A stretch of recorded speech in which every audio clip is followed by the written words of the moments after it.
હરે કૃષ્ણ પ્રભુજી, દંડવત પ્રણામ.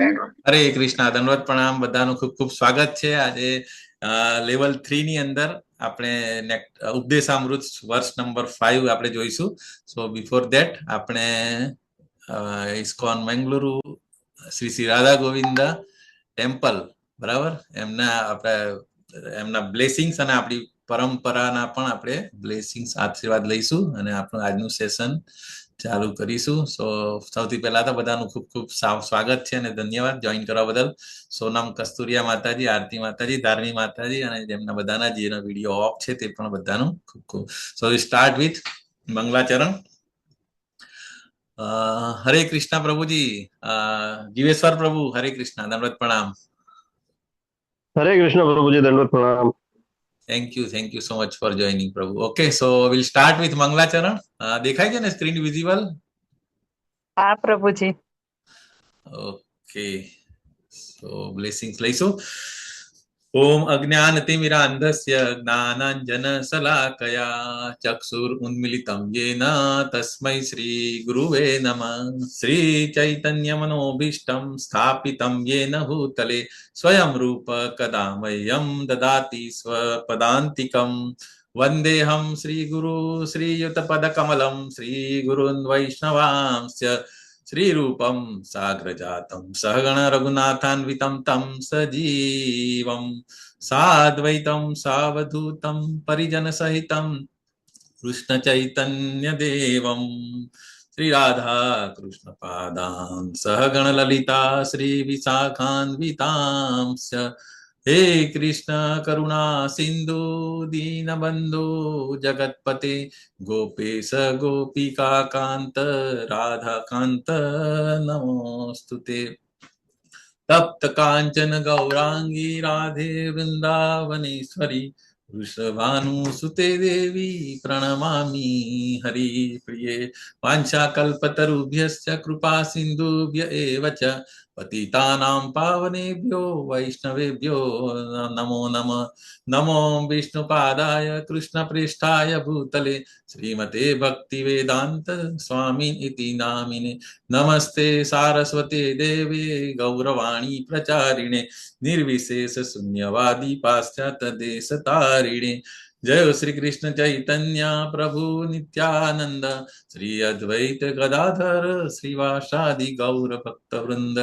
હરે કૃષ્ણ કૃષ્ણ કૃષ્ણ હરે હરે રામ રામ રામ હરે કૃષ્ણ પ્રભુજી, દંડવત પ્રણામ. હરે કૃષ્ણ દંડવત પ્રણામ. હરે કૃષ્ણ પ્રભુજી, સાદર હરે પ્રણામ. કૃષ્ણ પ્રભુજી, દંડવત પ્રણામ. હરે કૃષ્ણ શૈલેષ પ્રભુજી, સ્વભક્તિ માતાજી, કલ્પના પટેલ માતાજી, મીના હરે કૃષ્ણ માતાજી, પ્રભુજી, પ્રણામ. ટ્વિંકલ પટેલ માતાજી, દીપક દેવરાજભાઈ, પછી મધુબેન ચાવડા હરે માતા. કૃષ્ણ પ્રભુજી, દંડવત પ્રણામ. હરે કૃષ્ણ. ચાલો તો આપણે ચાલુ કરીશું આજે ઉપદેશામૃત, ભક્તિ માટેનો વ્યવહારિક માર્ગદર્શક. જે આપણે ભક્તિમાં આગળ જવું વધુ છે ને આપણે બધાએ, તો એના માટે આપણે માર્ગદર્શક જોઈએ ને, ગાઈડ. તો ઉપદેશામૃત આપણે શ્રીલા પ્રભુપાદે જે બધી બુક ટ્રાન્સલેશન કરી હતી, બરાબર, ઓન ધ બેઝિસ ઓફ શ્રીલા રૂપ ગોસ્વામી આપણા આચાર્ય એમણે જે લખેલી એના ઉપરથી, એ બંને ઉપરથી આધારિત આપણી સાધ્ય એટલે કે જે ગોલ સુધી પહોંચવા માટે આપણે સાધન, કંઈક સાધન તો જોઈએ ને.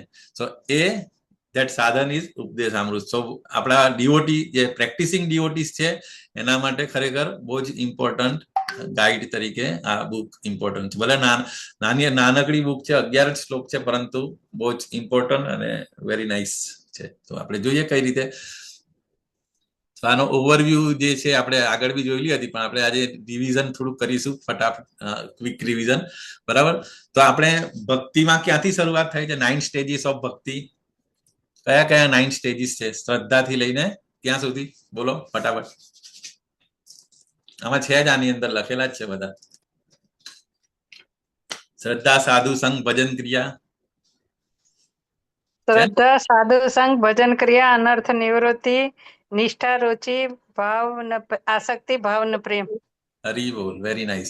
તો સૌથી મોટો જે ઓબ્સ્ટેકલ છે જે આપણા આ છે, બરાબર, અનર્થ નિવૃત્તિ. આપણા અંદર એટલા બધા અનર્થો છે ને, ભરી ભરીને કૂટીને ભરેલા છે આપણા હૃદયની અંદર, બરાબર. એટલા અનંત જન્મારાઓથી આપણે હૃદયમાં બધે અશુદ્ધિઓ, અનર્થ, ડીપ રૂટેડ અનર્થ જે કહેવાય ને, એની નિવૃત્તિ કરવા માટે, એટલે કે હૃદયની શુદ્ધિ કરવી ઇઝ વેરી વેરી ઇમ્પોર્ટન્ટ, બરાબર. તો એના માટે આ બહુ ઇમ્પોર્ટન્ટ છે, બરાબર. તો શ્રદ્ધા થી ભજન ક્રિયાની શરૂઆત થાય જે, બરાબર, અને પછી અલ્ટિમેટ આપણે ભગવાનનો જે પ્રેમ છે, ભક્તિનું અંતિમ પરિણામ, કૃષ્ણ અને રાધા કૃષ્ણનો પ્રેમ સુધી આપણે પહોંચવાનું છે, બરાબર. તો બે પાસા, એક સાધ્ય અને બીજી સાધના. સાધ્ય શું છે? શ્રી કૃષ્ણ અને તેમનો પ્રેમ. અને સાધના શું છે? કે ધ્યેય પ્રાપ્ત કરવાનો માર્ગ. તો આ બે વસ્તુ ઇમ્પોર્ટન્ટ છે.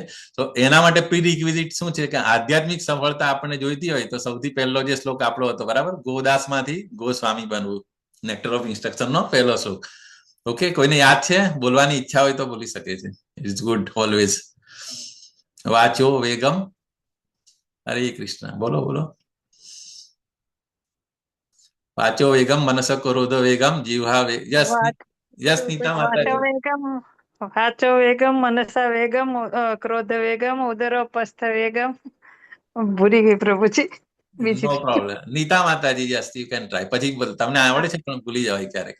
યસ નીતા માતાજી. હરે કૃષ્ણ પ્રભુજી. વાચો વેગમ મનસઃ ક્રોધ વેગમ જીહ્વા વેગમ ઉદરોપસ્થ વેગમ એતાન વેગાન યુવિષહેત ધીરઃ સર્વામપી મામ પૃથ્વીમ સશિષ્યાત. હરે કૃષ્ણ. હરી બોલ. વેરી નાઇસ માતાજી. યસ માતાજી. હવે યાદ આવી ગયું? સ્વભક્તિ માતાજી આવી ગયું ને હવે?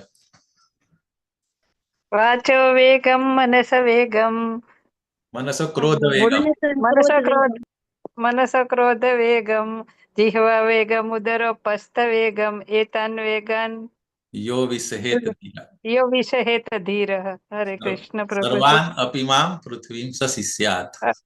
ભૂલી જ ગઈ છું પ્રભુજી, મગજમાં જ નથી આવતો અત્યારે. ના, ના. કરેલો છે પણ અત્યારે નીકળી ગયું. ચાલો, સરસ, વેરી નાઇસ. તો આપણે એકચ્યુઅલી આ આખી બુક જે છે ને, બેઝિકલી આપણને કેવી રીતે મધ્યમ અધિકારી સુધી પહોંચવું તે એના માટેની આ ગાઈડલાઈન છે, બરાબર. તો આપણે જોઈશું આજે ત્રણ કયા કયા લેવલ છે બધું. સો આધ્યાત્મિક સફળ માટે સૌથી પહેલી સ્ટેપ્સ રિક્વાયર છે એ સેલ્ફ માસ્ટરી, એટલે કે ગોસ્વામી બનવું. અને આ રીતે આપણે અહીંયા આગળ રૂલ્સ એન્ડ રેગ્યુલેશન, જે ઇન્દ્રિય સંયમ નું મહત્વ જે આપણે જોયું હતું એની અંદર પહેલા, છતાં આપણે જોયું તો વી કેન સી ફાસ્ટ ફોરવર્ડમાં, નો પ્રોબ્લેમ. એટલે ઇન્દ્રિયના સંયમનું મહત્વ, જેવી રીતે અગ્નિ અને પાણી નાખવાથી હલવાઈ જાય છે, તેવી રીતે ઇન્દ્રિય ભોગથી આપણી ભક્તિ નબળી પડે છે. ભગવદ્ ગીતામાં પણ કીધું છે ને કે જો તમારે પ્રોગ્રેસ કરવો હોય તો તમારે ઇન્દ્રિયો ઉપર કંટ્રોલ અથવા તો ઇન્દ્રિયોને પ્યોરિફાઈ કરવી પડશે. એના માટે રૂલ્સ એન્ડ રેગ્યુલેશન. આ રીતે ઉપદેશામૃતના આખા જે 11 શ્લોક છે, અને એમાં બી પર્ટિક્યુલરલી જોઈશું આપણે આગળ કેવી રીતે સ્પ્લિટ અપ છે. તો આ આપણે 4 બુકો જે આપણે જોઈ છે, ઈસોપનિષદ એટલે શું? કે ભગવાનને આપણે જાણીએ, નિયંત્રક કોણ છે, હુ ઇઝ ધ ગોડ. આપણે બધાને ખબર છે કે ગોડ ઇઝ ગ્રેટ, પણ કેટલા ગ્રેટ છે, શું કરે છે, એના માટે આપણે ઈસોપનિષદ એ ઉપનિષદ છે, વન ઓફ ધ ઉપનિષદ, જે 108 ઉપનિષદ છે એમાંથી વેરી ઇમ્પોર્ટન્ટ ઉપનિષદ ઇઝ ઈસોપનિષદ. પછી ભગવદ્ ગીતા છે. ભગવદ્ ગીતા એ પ્રિન્સિપલ્સ ભગવાને પોતે કીધા છે, બરાબર. સો એની અંદર ઇમ્પોર્ટન્ટ પાર્ટ જે 6 ચેપ્ટર આપણે ખબર છે, 7 થી લઈને 12 સુધી, તે ભક્તિનો પરિચય આપ્યો, એટલે ભગવાન ખબર પડી ગઈ. પછી ભગવદ્ ગીતા એ જે ભગવાને જ આપણને કીધી છે એમાંથી આપણને ભક્તિ, જે અલ્ટિમેટ ગોલ છે, જે રસ્તો છે આપણે ભગવાનને અચીવ કરવાનો, એના વિશે. અને પછી ઉપદેશામૃત, જે આપણા આચાર્યોએ આપણને વ્યવહારિક સાધના, કે આ બંને વસ્તુ ખબર પડી ગઈ, ભગવાન આપણને નિયંત્રક ખબર પડી ગઈ, અને આપણી ભક્તિનો પરિચય થઈ ગયો. તો હવે એના માટે ઇમ્પ્લિમેન્ટેશન કેવી રીતે કરવાનું? તો કે વ્યવહારિક સાધના, તો કે એના માટે આપણા આચાર્ય શ્રીલા પ્રભુપાદ અને રૂપ ગોસ્વામી, બરાબર. તો એ બંને આપણને વ્યવહારિક સાધના કેવી રીતે કરવાની એના વિશે ગાઈડલાઈન આપ્યું. અને એના માટેનું જે વિજ્ઞાન છે એ અગેઇન ભક્તિ રસામૃત સિંધુ, એ પણ આપણે રૂપ ગોસ્વામીએ આપણે ભક્તિ શાસ્ત્રીમાં, તમે અત્યારે તો આમાં તો લેવલ 3 માં નથી આવતું, પણ ભક્તિ શાસ્ત્રીમાં તમે ડિટેલમાં ભક્તિનું વિજ્ઞાન, બરાબર, આપણે અલગ અલગ વિજ્ઞાન ભણીએ, પરંતુ આ ભક્તિનું વિજ્ઞાન, જે નેક્ટર ઓફ ડિવોશન, ભક્તિ રસામૃત સિંધુ. સો એ પણ, સો આ 4 બુકો જે છે ખરેખર બહુ ઇમ્પોર્ટન્ટ છે આપણા સ્પિરિચ્યુઅલ પ્રોગ્રેસ માટે. તો સાધ્ય સાધન આપણે જોયું હતું આગળ, સડ ગોસ્વામીઓનું કન્ટ્રીબ્યુશન, એમણે શું શું કર્યું હતું, બરાબર. મંદિર, લુપ્ત તીર્થોનો ઉદ્ધાર, પર્ટિક્યુલરલી વૃંદાવનની અંદર, બરાબર. આ જો આચાર્ય ના હોતે તો આપણને વૃંદાવન ના જોવાનું મળતે. બરાબર. તો આપણે કૃષ્ણ ભક્તિ તો બહુ દૂરની વસ્તુ હતી. અને ઇવન ઇસ્કોનમાં આવ્યા પહેલા બી આપણને દિલ્હી સુધી જતા, આપણે આગ્રા સુધી જતા, ફરવા જતા હતા, પણ કોઈ દિવસ આપણે વૃંદાવન જતા નહીં. પરંતુ we are all so fortunate. તો આપણે કૃષ્ણ કોન્શિયસમાં આવ્યા અને પછી આપણે વૃંદાવન સુધી આપણે જતા થયા. હવે તો આ રીતે પછી પર્ટિક્યુલરલી રૂપ ગોસ્વામી જે અત્યારે કોણ છે, કોણ હતા, બરાબર, બાહ્ય ઓળખ તરીકે આપણે જે 6 ગોસ્વામીઓમાં one of the very important ગોસ્વામી, પરંતુ આંતરિક ઓળખ એ હી વોઝ ધ રૂપ મંજરી, રાધા કૃષ્ણની લીલાના એ પ્રત્યક્ષ સાક્ષી છે. બરાબર. આમાં અગેન મંજરી અને ગોપીઓ એમાં શું ફરક? મંજરી એટલે એકદમ પ્રત્યક્ષ સાક્ષી, એમ લાઈવ ટેલિકાસ્ટ. જેવી રીતે આપણે તમે ચૈતન્ય ચરિતામૃત વાંચો છે, એની અંદર અમુક પાસ ટાઈમ્સ એવા છે કે જે ફક્ત રૂપ ગોસ્વામી સમજી શકે છે. સો એ શું કામ? કારણ કે એમને એ છે. પછી રામાનંદ રાય, એ પણ હી ઇઝ ઓલ્સો કઈ વિશાખા નહીં, હી ઓલ્સો મંજરી. તો અર્જુન, વિશાખા સખી એક વખત વિશાખા સખી હતા ને હા, એક વખત મંજરી હતા, લવંગ મંજરી. લવંગ મંજરી તો આઈ થિંક ભક્તિ વિનોદ ઠાકુર હતા, આઈ થિંક. તો હું જોઈ લઉં. રૂપ મંજરી છે, અનંગ મંજરી, રૂપ મંજરી, એ બધા. સો એનીવેઝ, સો ઇન્ટરનલ એટલે આ રીતે ભગવાન રાધા અને કૃષ્ણની લીલાના પ્રત્યક્ષ સાક્ષી છે. એટલા માટે એ જે કહે છે એ એકદમ એમના ઇન્ટરનલ જે પાસ ટાઈમ છે ને, એ પણ આપણે એમના થ્રુ ખબર પડે. બરાબર. સો અહીંયા આગળ આપણે સીધું એમનું અનુકરણ નથી કરવાનું, પરંતુ એમણે જે કીધું છે એના રસ્તે આપણે ચાલીએ છીએ. સો આ રીતે આપણે ભક્તિના 9 સ્ટેજીસ છે, બરાબર છે, આપણને જે ઉપદેશામૃત શીખવાડે છે. તો એની અંદર 3 ભાગમાં આપણે વહેંચી શકાય. તો સૌથી પહેલું તો આપણે રોગ, વી આર ઇન ધ ભવસાગરની અંદર આપણે ભવ રોગથી આપણે પીડિત છે. એટલા માટે આપણે અહીંયા આગળ મટીરિયલ જગતમાં આપણે ભગવાને અહીંયા મટીરિયલ જગત આપણે કહીએ છીએ કે આધ્યાત્મિક જગત ઇઝ અ લાઇક સિટી, અને ભૌતિક જગત એ આપણું રિફોર્મેશન માટે હોસ્પિટલ છે. તો આપણે બધાને હોસ્પિટલમાં મોકલ્યા છે. તો અહીંયા આગળ રોગ નિવારણ કરવું હોય તો પહેલા તો શ્રદ્ધા હોવી જોઈએ ડોક્ટરની. બરાબર. અને પછી એસોસિએશન હોવું જોઈએ, ડોક્ટરની પાસે જવું પડે, અને પછી એ જે કે એ પ્રમાણે દવા લેવી પડે. આ 3 વસ્તુ કરીએ તો પછી આપણી અનર્થ નિવૃત્તિ, કે જે આપણને તાવ હોય, જે પણ ઇન્ફેક્શન થયું હોય, એન્ટીબાયોટિક જે ડોક્ટર આપે એ આપણે ટાઈમે લઈએ તો એ આપણે અનર્થ નિવૃત્તિ, જે ક્લિન્સિંગ થાય. તો આ રીતે આ નંબર 1 સ્ટેજ છે, ભાગ 1 છે. પછી ભાગ 2 ની અંદર શું થશે કે એ તાવ ઉતર્યા પછી આપણી જે શ્રદ્ધા જે કાચી હતી એ પાકી થાય. બરાબર. નિષ્ઠા એટલે વડના ઝાડની જેમ, કેળાના ઝાડની જગ્યાએ વડના ઝાડની જેમ. તો આ રીતે આપણી નિષ્ઠા એકદમ પરફેક્ટ બને એમ.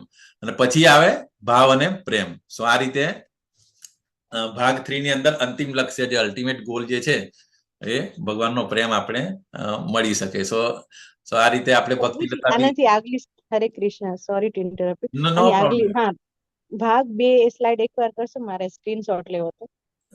આ 3 છે ને જે ભાગ, હા, એનાથી આગળની, હજી આગળની. હા, બસ આજ થેન્ક યુ માતાજી, હું શેર કરી નાખીશ, વાંધો નહીં, પીપીટી તમને જોઈએ તો. ઓકે, ગ્રુપમાં. It's okay, no problem. ઠીક હે.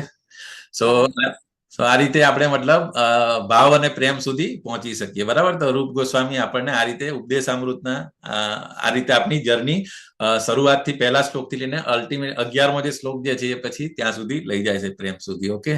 સો ભક્તિ લતા બીજ જે આપણે ઓલરેડી બહુ વાર ડિસ્કસ કરી છે, કેવી રીતે આપણે ગુરુ દ્વારા પ્રાપ્ત કરી, અને પછી ઇન્દ્રિય નિગ્રહ એટલે આપણે વાડના રૂપે આપણે એનું પ્રોટેક્શન કરીએ છીએ, વેલ આપણે આગળ જાય. અને સિંચન શેનાથી કરીએ? શ્રવણ અને કીર્તનથી. સો આ રીતે આપણે ઉપદેશામૃત આપણને આ મજબૂત વાડ બનાવતા શીખવાડે છે બેઝિકલી. ઓકે. અને શ્રવણ અને કીર્તન તો આપણે બધા કરીએ જ છે. પછી આત્મસંયોગનો પાયો એટલે કે આ જે 4 જે છે, કામ, ક્રોધ, લોભ અને મોહ, જે મેઇન આ 3, કામ, ક્રોધ અને લોભ. સો એ જે છે એ આપણને અલ્ટિમેટલી આ ઇન્દ્રિયોને અનિયંત્રિત એટલે શરીરની સાથે જોડી રાખે. જેટલી આપણે સેન્સ ગ્રેટિફિકેશન કરીશું, સો આપણને નેક્સ્ટ જન્મમાં આપણે લેવા માટે તૈયારી કરીએ છીએ આપણે. સો આપણે જો અહીંયાથી પરમેનન્ટલી જવું હોય તો આપણી સેન્સીસને આપણે ગ્રેટિફિકેશન કરવા કરતા આપણે ઇન્દ્રિયોના સ્વામી એટલે કે કૃષ્ણ ભગવાનની સેવામાં લગાડવી જોઈએ. તો જ એ પછી આપણે એટેચમેન્ટ આપણું ધીરે ધીરે ઓછું થશે, અને પછી આપણે ભગવાનના ધામમાં જઈ શકીશું. ઓકે. સો અહીંયા અગ્નિ અને પાણી, જેવી રીતે તમે એક બાજુ સાધના કરો છો, જપ અને પૂજા કરો છો, અને બીજી બાજુ તમે ઇન્દ્રિય તૃપ્તિ અથવા તો પાપ કરો છો અથવા તો જે 4 રેગ્યુલેટરી પ્રિન્સિપલ્સ માંથી કોઈ આપણે બ્રેક કરીએ છીએ, આપણે અમુક વાર પોતાનું દિમાગ ચલાવીને ચાલો થોડુંક આમ તેમ રિલેક્સેશન ચાલે, પણ તો એનાથી શું થશે, એ જે તમારી જપ અને જે એડવાન્સમેન્ટ થતું હશે એમાં બ્રેક લાગી જશે. ઓકે, સો પરિણામ શું થશે કે ધુમાડો, પ્રકાશ નહીં એટલે ધુમાડો થાય. આપણે ખબર આગ હોલવાઈ જાય તો શું થાય, ધુમાડો, તો એ પ્રગતિને હોલવી નાખશે. ઓકે, અહીંયા આગળ આપણે એનું પણ ઉદાહરણ જોયું હતું, હોળી અને લંગર, કે હલેસા તમે મારી જાય, હલેસા એટલે આપણે ભક્તિની ક્રિયાઓ છે, શ્રવણ કીર્તન કરો છો, પરંતુ લંગર એટલે કે ભૌતિક આસક્તિ. જો તમે ભૌતિક આસક્તિ નું લંગર તમે નહીં ડિટેચ કરશો તો તમે આગળ પ્રોગ્રેસ કરી નહીં શકશો. ઓકે, સો આ રીતે આપણે ગોદાસમાંથી ગોસ્વામી આપણે કેવી રીતે બનવાનું છે એ આપણને શીખવાડે છે. અને એનો એટીટ્યુડ, આપણો એટીટ્યુડ શું હોવો જોઈએ સાધકનો, તો કે આઈ કેન ડુ, હું કરી શકીશ, અને આઈ વિલ, અને હું કરીશ. ઓકે, સો આ રીતે આપણે, અને બધાને પેલું કે ને ભગવાને આપણને કઈ સ્વતંત્રતા, ફ્રીડમ આપી છે ને, પાર્શિયલ ફ્રીડમ શું કહેવાય, હા, ફ્રી વિલ આપ્યું છે. યસ, ફ્રી વિલ આપ્યું છે એટલે કે તમે કાં તો નિયમ વગરનું જીવન જીવી શકો અથવા તો શાસ્ત્રોક્ત જીવન. તો તમે, it is up to you. ભગવાન કોઈ દિવસ ઇન્ટરફિયર કરતા નથી તમારા ફ્રી વિલમાં. ઇવન અર્જુનને પણ ભગવદ્ ગીતા કીધા પછી બી એને કીધું હતું કે નાવ મેં તને કહી દીધું, હવે તને જે યોગ્ય લાગે એ તું કર એમ. એટલે ભગવાન આપણી ફ્રીડમમાં બિલકુલ ઇન્ટરફેર કરતા નથી. ઉપદ્રષ્ટા અનુમંતા ચ ભર્તા ભોગતા મહેશ્વર. તો આ રીતે આપણે ગોસ્વામી બનો, લંગર ઉપાડો અને યાત્રા શરૂ કરો. This is our.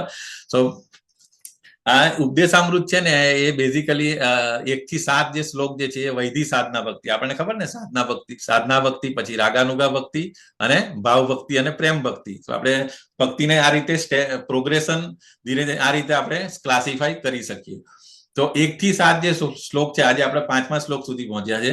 તો 1 થી 7 શ્લોક જે છે એ આપણી વૈધિ સાધના ભક્તિ, મતલબ રૂલ્સ એન્ડ રેગ્યુલેશન, કારણ આપણે બધા પ્રેક્ટિસિંગ ડિવોટી છે.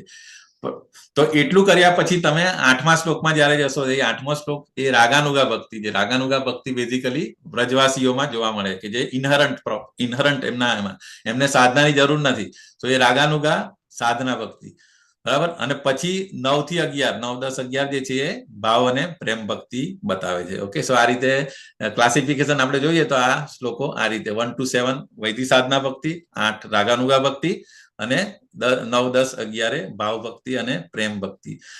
આ જ આઉટલાઈન ભક્તિ વિનોદ ઠાકુરે પણ, એટલે મતલબ આજે 11 શ્લોક એઝ પર ભક્તિ વિનોદ ઠાકુર. ભક્તિ વિનોદ ઠાકુર ખબર છે ને બધાને? જી પ્રભુજી. યસ. તો એમનું જે એમના પ્રમાણે શ્લોક નંબર 1 જે છે, પહેલો શ્લોક જે અત્યારે માતાજી સરસ મજાનું પારાયણ કર્યું, એ સિમ્ટમ્સ ઓફ મધ્યમા અધિકારી. બરાબર, મધ્યમા અધિકારી એટલે કે જેને ઇન્દ્રિયો ઉપર ફૂલ કંટ્રોલ હોય, કે જે આખા વિશ્વની અંદર બધાને ડિસાઇપલ્સ બનાવી શકે, ધેટ ઇઝ કોલ્ડ મધ્યમા અધિકારી. બરાબર. તો સિમ્ટમ્સ, એના સિમ્ટમ્સ શું છે એ આપણે શ્લોક એની અંદર જોયા. 2 થી 4 જે શ્લોક જોયા લાસ્ટ સુધી, એના માટે જે પ્રેક્ટિસિસ શું કરવું જોઈએ, બરાબર. તો એ આપણને 2nd નંબરનો શ્લોક કોઈને યાદ છે? હરે કૃષ્ણ. તો એટલે આપણું રિવિઝન બી થઈ જાય અને આપણે કનેક્ટ થઈ શકીએ સારી રીતે. તો સેકન્ડ નંબરનો શ્લોક શું હતો? નો વન?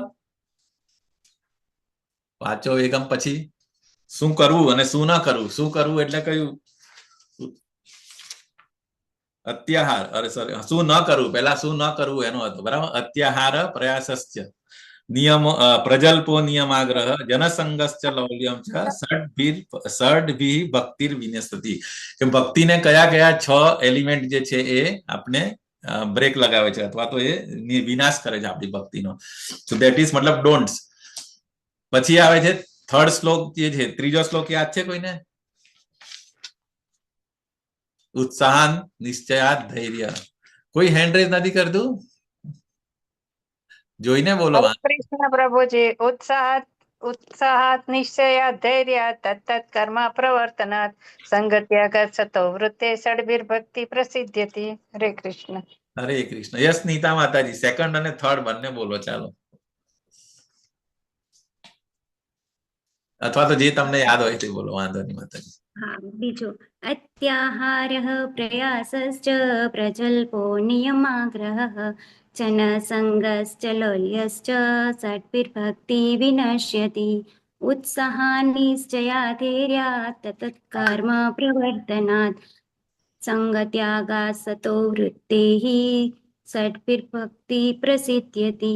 हरे कृष्ण. हरि बोल. यस धार्मी माताजी. कृष्ण प्रभुजी. उत्साह निश्चया द्वेतात् धैर्यात धैर्यात् तत्कर्म प्रवर्तनात् संगत्यागात् सतो वृत्ते षड्भिर्भक्ति प्रसिद्धयति. હરી બોલ. આ બધા શ્લોક તો ખરેખર જ્યારે બી ટાઈમ મળે ને ત્યારે ખરેખર રિપીટ કરે ને તો આપણને યાદ અપાવે કે હા મારે આ નહીં કરવું જોઈએ કે મારે આ કરવું જોઈએ. So it is very important શ્લોકાસ છે. નાના નાના છે અને બહુ ઇઝી છે, સિમ્પલ છે. થોડો પ્રયત્ન કરશે તો આવડી જશે તમને. સો આ રીતે પ્રેક્ટિસિસ છે, બરાબર. એટલે પહેલો શ્લોક એના માટે સિમ્પટન્સ હતો, મધ્યમ અધિકારીનો 2 થી 4 એટલે 2, 3, 4 જે એના માટે પ્રેક્ટિસ, ડૂઝ ડોન્ટ, બરાબર. અને ચોથો બી બાકી છે ને. હા, ચોથો આપણે લાસ્ટ ટાઈમ જે જોયો હતો, કયો છે ચોથો? દદાતી. હા, એક્સચેન્જીસ, 6 એક્સચેન્જીસ, બરાબર. તો પહેલા આપણે જોયેલું ડોન્ટ શું ન કરવાનું, પછી શું કરવાનું, અને ડિવોટીઝ વચ્ચે કયા કયા exchanges, 6 exchanges. Yes, anyone? Dharmi માતાજી, યસ બોલો. દદાતિ પ્રતિગૃહણાતિ ગુહ્યમાખ્યાતિ પૃચ્છતિ ભુક્તે ભોજયતે ચૈવ ષડ્વિધમ પ્રીતિલક્ષણમ. ભૂંગતે ભોજયતે. હરી બોલ. સરસ. સો આ 4 શ્લોક આઈ થિંક બધાને આવડી જશે. નેક્સ્ટ ટાઈમ આવતા અઠવાડિયે આપણે ફરી પાછું પારાયણ કરીશું ત્યારે આઈ હોપ. યસ ચંદ્રિકા માતાજી. પ્રભુજી જોઈને બોલું. હા બોલો. દદાતિ પ્રતિગુહ્યાતિ ગુહ્યમાખ્યાતિ ગૃહણાતિ. ગૃહણાતિ માતાજી. પ્રતિગૃહણાતિ. દદાતિ પ્રતિગૃહણાતિ ગૃહ્યમાખ્યાતિ પૃચ્છતિ ભુંક્તે ભોજ્યતે ચૈવ સદવિધિમ પ્રીતિલક્ષણમ. હરી બોલ. હરે કૃષ્ણ પ્રભુજી. ઓકે, ચાલો સરસ. તો આપણે આગળ વધીએ. સો અને પછી જે 5 થી 8 જે છે એ ઇન્ટરનલ ડેવલપમેન્ટ એન્ડ વિઝન. એટલે જો આ પ્રેક્ટિસ કર્યા પછી તમારામાં શું ચેન્જીસ આવે, ઇન્ટરનલ ડેવલપ. આપણે બધાને અનુભવ છે, પહેલા આપણે જપ નતા કરતા અને હવે કરતા થઈએ તો આપણી અંદર બહુ ચેન્જીસ આવ્યા, બરાબર. આપણે રિયલાઇઝેશન બહુ બધું થતું હોય અને આપણે વિઝન ક્લિયર થાય છે. સો એ જે 5 થી 8 જે શ્લોક છે એ ઇન્ટરનલ ચેન્જીસ શું થાય છે આ પ્રેક્ટિસિસ કરવા પછી એના વિશેના શ્લોક છે. બહુ જ વેરી વેરી ઇમ્પોર્ટન્ટ છે. અને 9 અને 10 જે છે એ successive order of worshipable places and personality. 9 અને 10 જે શ્લોક જે છે બેઝિકલી એ જે છે આપણું જે પહેલા સક્સેસિવ ઓર્ડર ઓફ વર્શિપ એટલે જે જેટલા પણ બધા વર્શિપેબલ પ્લેસીસ છે, બરાબર. એ પર્ટિક્યુલરલી વૃંદાવનના બધા પ્લેસીસ વિશે વાત કરશે. હાયરાકી કે કોના કરતા કયું વધારે ઇમ્પોર્ટન્સ છે, મથુરાનું શું ઇમ્પોર્ટન્સ છે, રાધાકુંડનું શું ઇમ્પોર્ટન્સ છે. તો એના વિશેનું શ્લોક છે. એટલે બેઝિકલી એ ભાવ અને પ્રેમ વાળું. અને લાસ્ટ જે 11મો જે શ્લોક છે highest glory in the universe. સૌથી ટોપ મોસ્ટમાં મતલબ સૌથી વધારે હાઈએસ્ટ ગ્લોરી આખા યુનિવર્સની અંદર કઈ છે એ 11મો શ્લોક. સો આ ભક્તિ વિનોદ ઠાકુર એ ઉપદેશામૃતની આઉટલાઈન આ પ્રમાણે આપી છે. ઓકે, સો મતલબ ભક્તિ વિનોદ ઠાકુર પ્રમાણે અને ઓવરવ્યુ બીજી રીતે. સો આ રીતે આપણે ભક્તિ ઉપદેશામૃતને આપણે એ સ્ટડી કરવાનો પ્રયત્ન કરીશું. તો હવે આજે આપણે આજના વર્ષ પર જઈએ.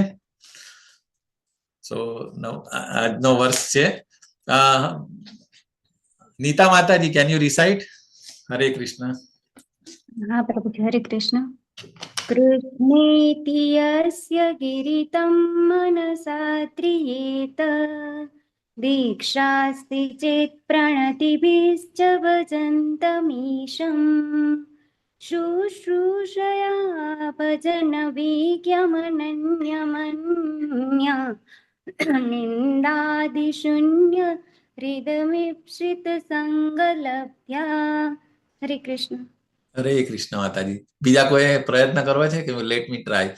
કૃષ્ણેતિ યસ્ય ગિરિતમ મનસાદ્રિયેત દીક્ષાસ્તિ ચેત પ્રણતિભિશ્ચ ભજन्तમીશમ શુશ્રૂષયા ભજન વિજ્ઞમનન્યમન્ય નિંદાદિશૂન્ય હૃદમીપ્સિત સંગલભ્યા. હરે કૃષ્ણ. યસ ધાર્મી માતાજી. હરે કૃષ્ણ પ્રભુજી.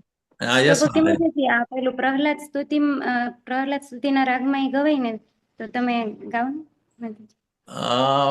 માતાજી માતાજી ટ્રાય કરો સ્વભક્તિ માતાજી. હા પ્રભુજી. કૃષ્ણેતિ યસ્ય ગિરિतं मनसाद्रियेत दीक्षास्ति चेत् प्रणतिभिश्च भजन्तमीशम् शुश्रूषया भजन विघ्नमनन्यमन्य निन्दादिशून्यहृदमीप्सितं सत्सङ्गलब्ध्या. હરે કૃષ્ણ પ્રભુજી. હરે કૃષ્ણ. એટલે આ બંને રીતે ગાઈ શકાય, તમે વિઘ્નેશ્વરાય રીતે પણ અને આના રીતે બી. યસ. તો વિઘ્નેશ્વરાયની જેમ હું ગાઈ લઉં પ્રભુજી. હા ગાઓ, વાંધો નહીં.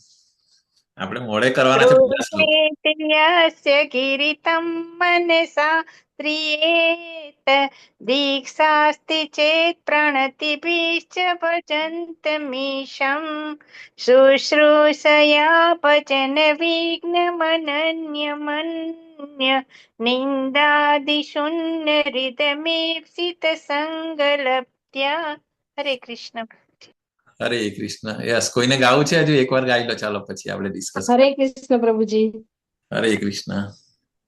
કૃષ્ણેતિ યસ્ય ગિરિतं मनसाद्रियेत दीक्षास्ति चेत्र प्रणतिभिश्च भजन्तमीशम् शुश्रूषया भजन विघ्नमनन्यमान्य निन्दादिशून्यरदमिपीप्सित संलब्धया.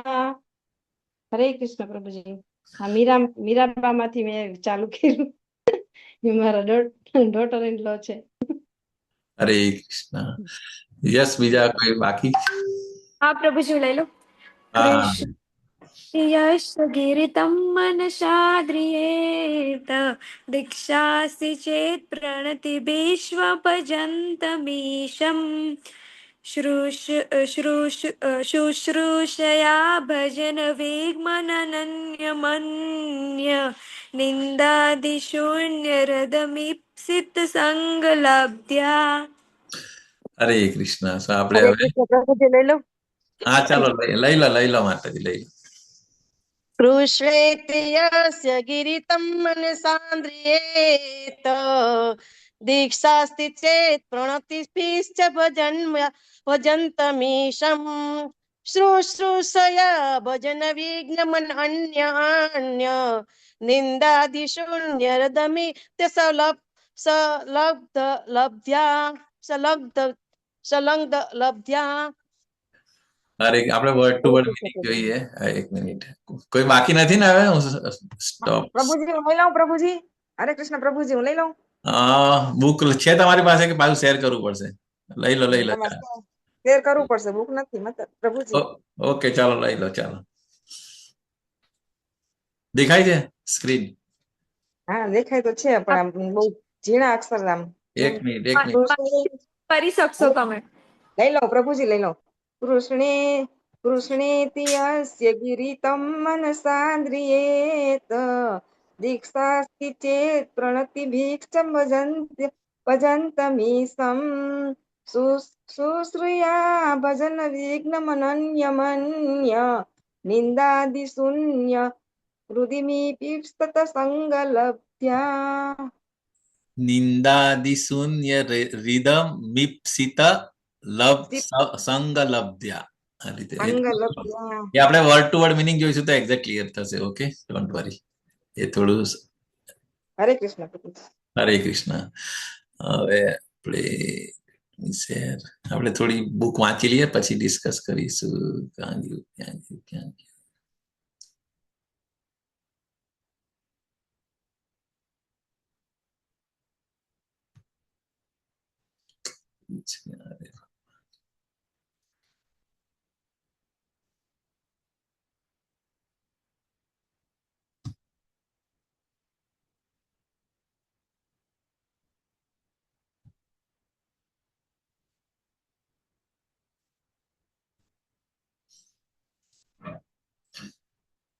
યસ, વિઝિબલ છે ને હવે? હા પ્રભુજી. યસ, આપણે વર્ડ ટુ વર્ડ મીનિંગ લઈશું. કૃષ્ણ ભગવાન કૃષ્ણનું પવિત્ર નામ ઇતિ આવી રીતે યસ્ય જેની ગિરી હરે કૃષ્ણ આવે છે ને અવાજ મારો હા પ્રભુજી આવે છે. હા. ગિરી વાણીમાં તમ તેને મનસા મનથી આદ્રિયેત માન આપવું જોઈએ. દીક્ષા અસ્તિ છે ચેત જો પ્રણતિભિ પ્રણામ કરીને ચ વળી ભજંતમ ભક્તિમય સેવામાં લાગેલો ઈશમ પૂર્ણ પુરુષોત્તમ પરમેશ્વરને શુશ્રૂષયા સેવા વડે ભજન વિજ્ઞમ ભક્તિમાં આગળ વધેલો ભક્ત અનન્યમ ચલિત થયા વિના અન્ય નિંદા આદિ બીજાની નિંદા વગેરે શૂન્ય વિનાનું હૃદય ઈપ્સિત ઈચ્છિત સંગ સોબત લબ્ધ્યા મેળવીને અથવા કરીને. અનુવાદ ભાઈ શ્રીલા પ્રભુપાદ દ્વારા શ્રીલા પ્રભુપાદજીનો જય. જે ભક્ત ભગવાન કૃષ્ણના નામના જપ કરે છે તેનો દરેકે મનથી આદર કરવો જોઈએ. જે ભક્તે આધ્યાત્મિક દીક્ષા લીધી છે અને જે અર્ચ વિગ્રહની પૂજા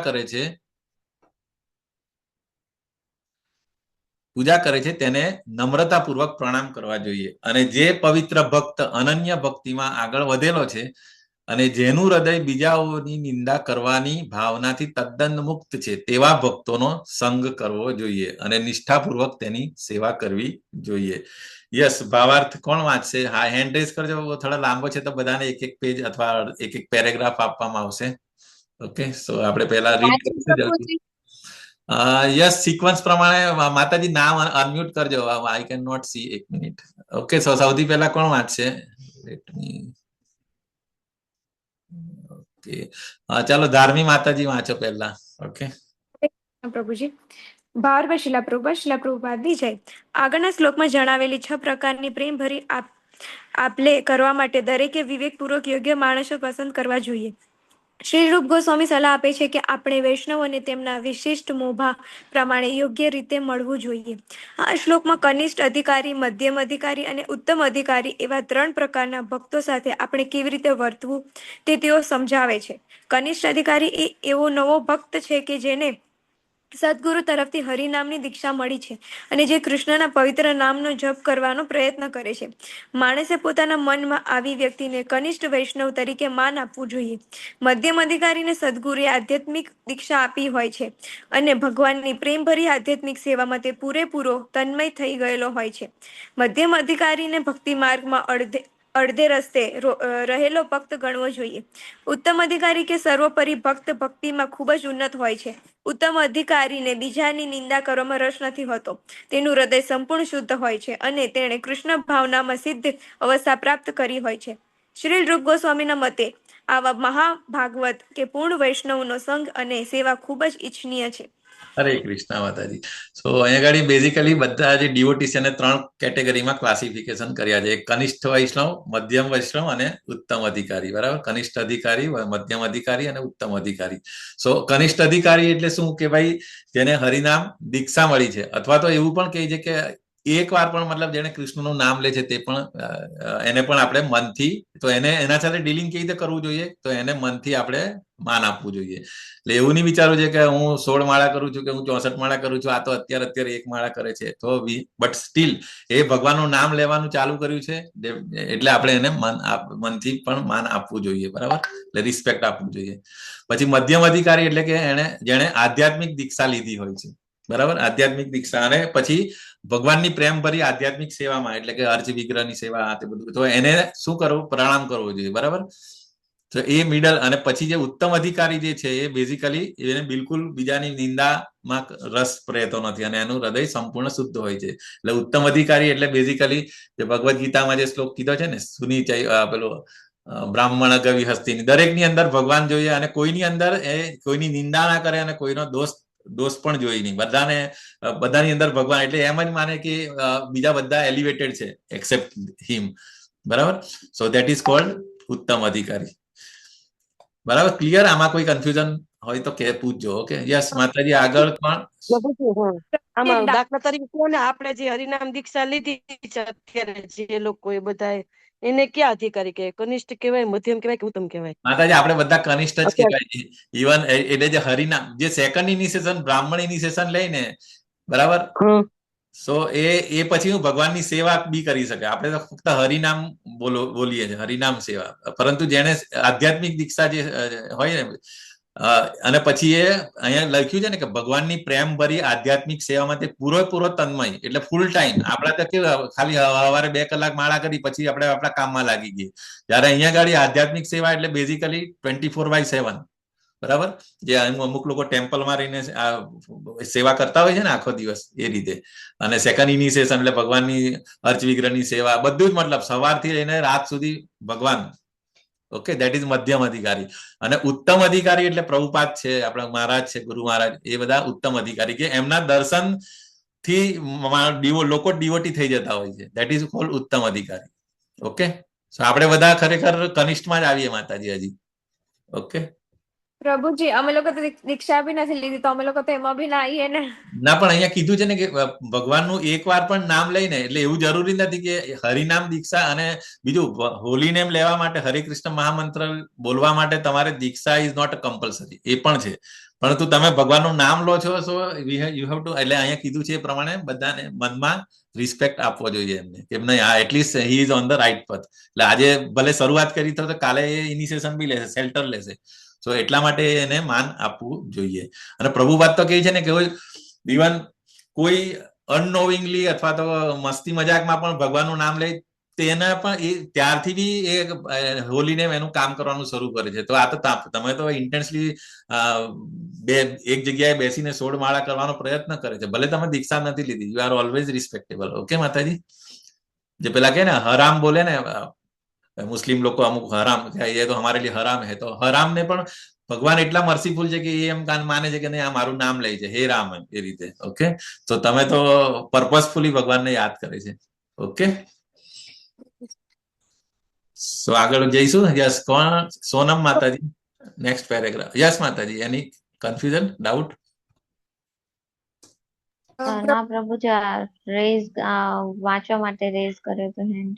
હા, એટલે સોનમ માતાજી વાંચો આ નેક્સ્ટ પેરેગ્રાફ. ઓકે પ્રભુજી. જે ભક્તિના નિમ્નતમ સ્તરે રહેલો છે અને જેને માત્ર અર્ચ વિગ્રહની પૂજા કરવામાં જ રસ છે, એવા કનિષ્ઠ અધિકારી કોઈએ રહેવું જોઈએ. પ્રભુજી, એવું કોઈએ રહેવું જોઈએ નહીં. શ્રીમદ ભાગવતમ 11.2.47 માં આવા ભક્તનું વર્ણન કરવામાં આવ્યું છે. અર્ચાયામેવ હરયે પૂજામ્ય શ્રદ્ધયે ન તદ્ભક્તેષુ ચાન્યેષુ સ ભક્તઃ પ્રાકૃતઃ સ્મૃતઃ. એટલે કે જે માણસ મંદિરમાં ખૂબ નિષ્ઠાપૂર્વક અર્ચા વિગ્રહની પૂજા કરે છે, પણ જેને ભક્તો સાથે કે સામાન્ય લોકો સાથે કેમ વર્તવું તેની ખબર નથી, તેને પ્રાકૃત ભક્ત કે કનિષ્ઠ અધિકારી કહે છે. પ્રભુજી, આગળ વાંચું કે? હા, થોડું વાંચી લો. તેથી દરેક કનિષ્ઠ અધિકારીની સ્થિતિમાંથી ઉન્નત થઈને મધ્યમ અધિકારી બનવાનું છે. શ્રીમદ ભાગવતમ 11.2.46 માં મધ્યમ અધિકારીનું વર્ણન આવી રીતે કરવામાં આવેલું છે.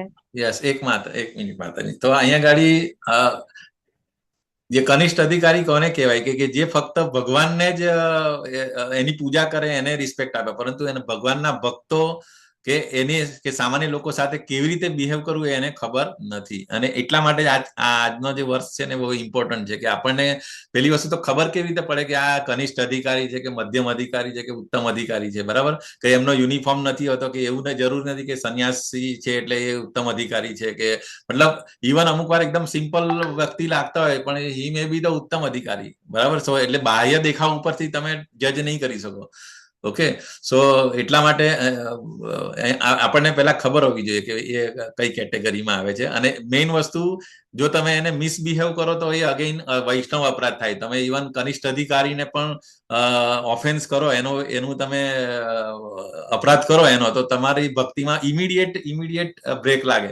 એનું ઉદાહરણ પેલું ખબર છે ને રૂપ ગોસ્વામી મેડિટેશનમાં હોય છે ત્યારે એની ઝૂંપડીની બહારથી કોઈ એક લંગડો વ્યક્તિ પાસ થતો હોય છે, તો રૂપ ગોસ્વામી એકદમ એના મેડિટેશનમાં એક્સ્ટસીમાં રાધાકૃષ્ણના એમાં એ મેડિટેશનમાં હોય છે, તો એ એમનાથી હસાઈ જાય છે મતલબ જોરથી. તો પેલા વ્યક્તિને એમ લાગે છે કે મારી પરિસ્થિતિ જોઈને મારા ઉપર હસ્યા. સો અનનોવિંગલી અને ઇન્ટેન્શન પણ છતાં પણ તરત જ જે રૂપ ગોસ્વામીને જે એક્સ્ટસી આવતી હતી એ તરત બંધ થઈ ગઈ. મતલબ એ પછી તરત એમણે થોડી વાર પછી કેમ આવું થયું, પછી એમણે એમના મોટા ભાઈ સનાતન ગોસ્વામીને પૂછ્યું કે ભાઈ આ રીતે પહેલા તો હું બહુ પાસ્ટ ટાઈમ્સ આ રીતે એન્જોય કરતો હતો, એક્સ્ટસીમાં રહેતો, પરંતુ હવે I can not feel this realisation.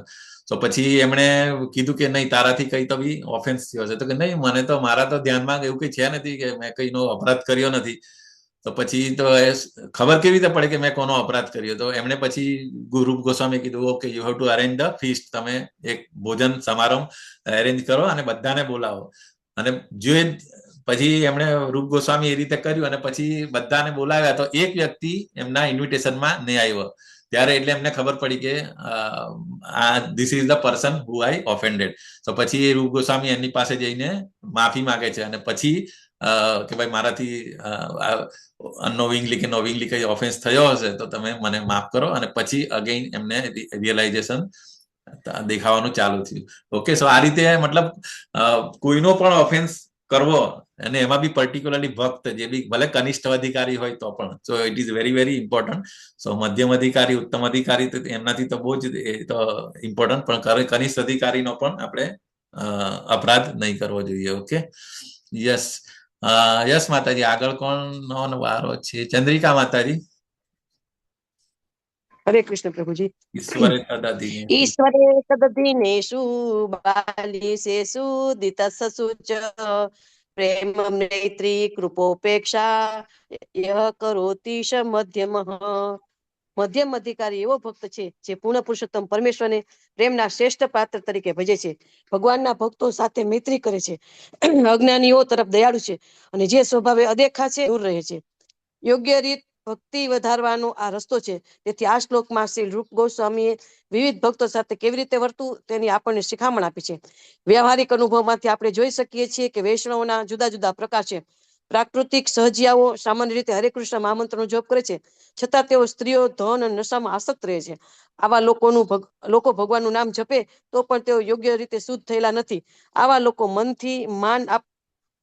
મનથી માન આપવું જોઈએ, પણ તેમનો સંગ ટાળવો જોઈએ. જે લોકો નિર્દોષ છે પણ ખરાબ સોબતથી દોરવાઈ જાય છે, તેઓ જો શુદ્ધ ભક્તો પાસેથી યોગ્ય સૂચનાઓ મેળવવા આતુર હોય તો તેમના ઉપર અનુગ્રહ કરવો જોઈએ. પણ જેમને પ્રમાણભૂત સદગુરુએ ખરેખર દીક્ષા આપી છે અને જેઓ સદગુરુના આદેશોને ગંભીરતાથી અમલ કરે છે, તેવા નવા ભક્તોને આદરપૂર્વક પ્રણામ કરવા જોઈએ. વાંચુ પ્રભુજી. એક જ મિનિટ, આ એક થોડું ડિસ્કસ કરી લઈએ કે આ ઇમ્પોર્ટન્ટ છે. આજના શ્લોકનો બહુ ઇમ્પોર્ટન્ટ હાલ આ છે કે મધ્યમ અધિકારી જે હોય, મધ્યમ અધિકારીની કેરેક્ટરિસ્ટિક શું હોય, કેવી રીતે આપણે એને ઓળખવો અને એ શું કરે. તો અહીંયા કીધું ને કે ઈશ્વરે તદ અધીનેસુ બાલિશેષુ દ્વિસત્સુ ચ પ્રેમ મૈત્રી કૃપોપેક્ષા યહ કરોતિ સમધ્યમ. કે મધ્યમ અધિકારી એક એવો ભક્ત છે કે જે પૂર્ણ પુરુષોત્તમ પરમેશ્વરને પ્રેમના શ્રેષ્ઠ પાત્ર, કે દુનિયામાં સૌથી પ્રેમ કરવાનું જે પાત્ર હોય તો એ ફક્ત ભગવાન કૃષ્ણ જ છે. બરાબર? તો એ એના માઇન્ડમાં એકદમ ક્લિયર હોવું જોઈએ. બરાબર? પછી બીજું શું કે જે ભગવાનના ભક્તો સાથે મૈત્રી કરે, કે જે ભગવાનના ભક્તો છે એમના સાથે ફ્રેન્ડશીપ રાખે છે, મૈત્રી કરે છે, અને જે અજ્ઞાની છે એના તરફ દયાળુ છે. એટલે એવું નહીં માનવાનું કે હા ભાઈ આ તો ભક્ત છે, અભક્ત છે, તો આમ છે, તે એના તરફ એને ઇગ્નોર નહીં કરવાનું, એના તરફ દયાળુ, મર્સીફુલ હોવો જોઈએ. અને જે સ્વભાવે અદેખા છે, જે અદેખા વ્યક્તિ હોય એનાથી દૂર રહેવું જોઈએ. દૂર એટલા માટે કે બેઝિકલી પોતાને પ્રોટેક્ટ કરી શકે. બરાબર? એટલે અદેખા ધેટ ઇઝ વેરી, જે દ્વેષ જે કરતા હોય ને એનાથી. બરાબર? So this is the characteristic. So અને પછી અહીંયા આગળ જતા એમણે એ પણ કીધું કે પ્રાકૃતિક સહજિયાઓ.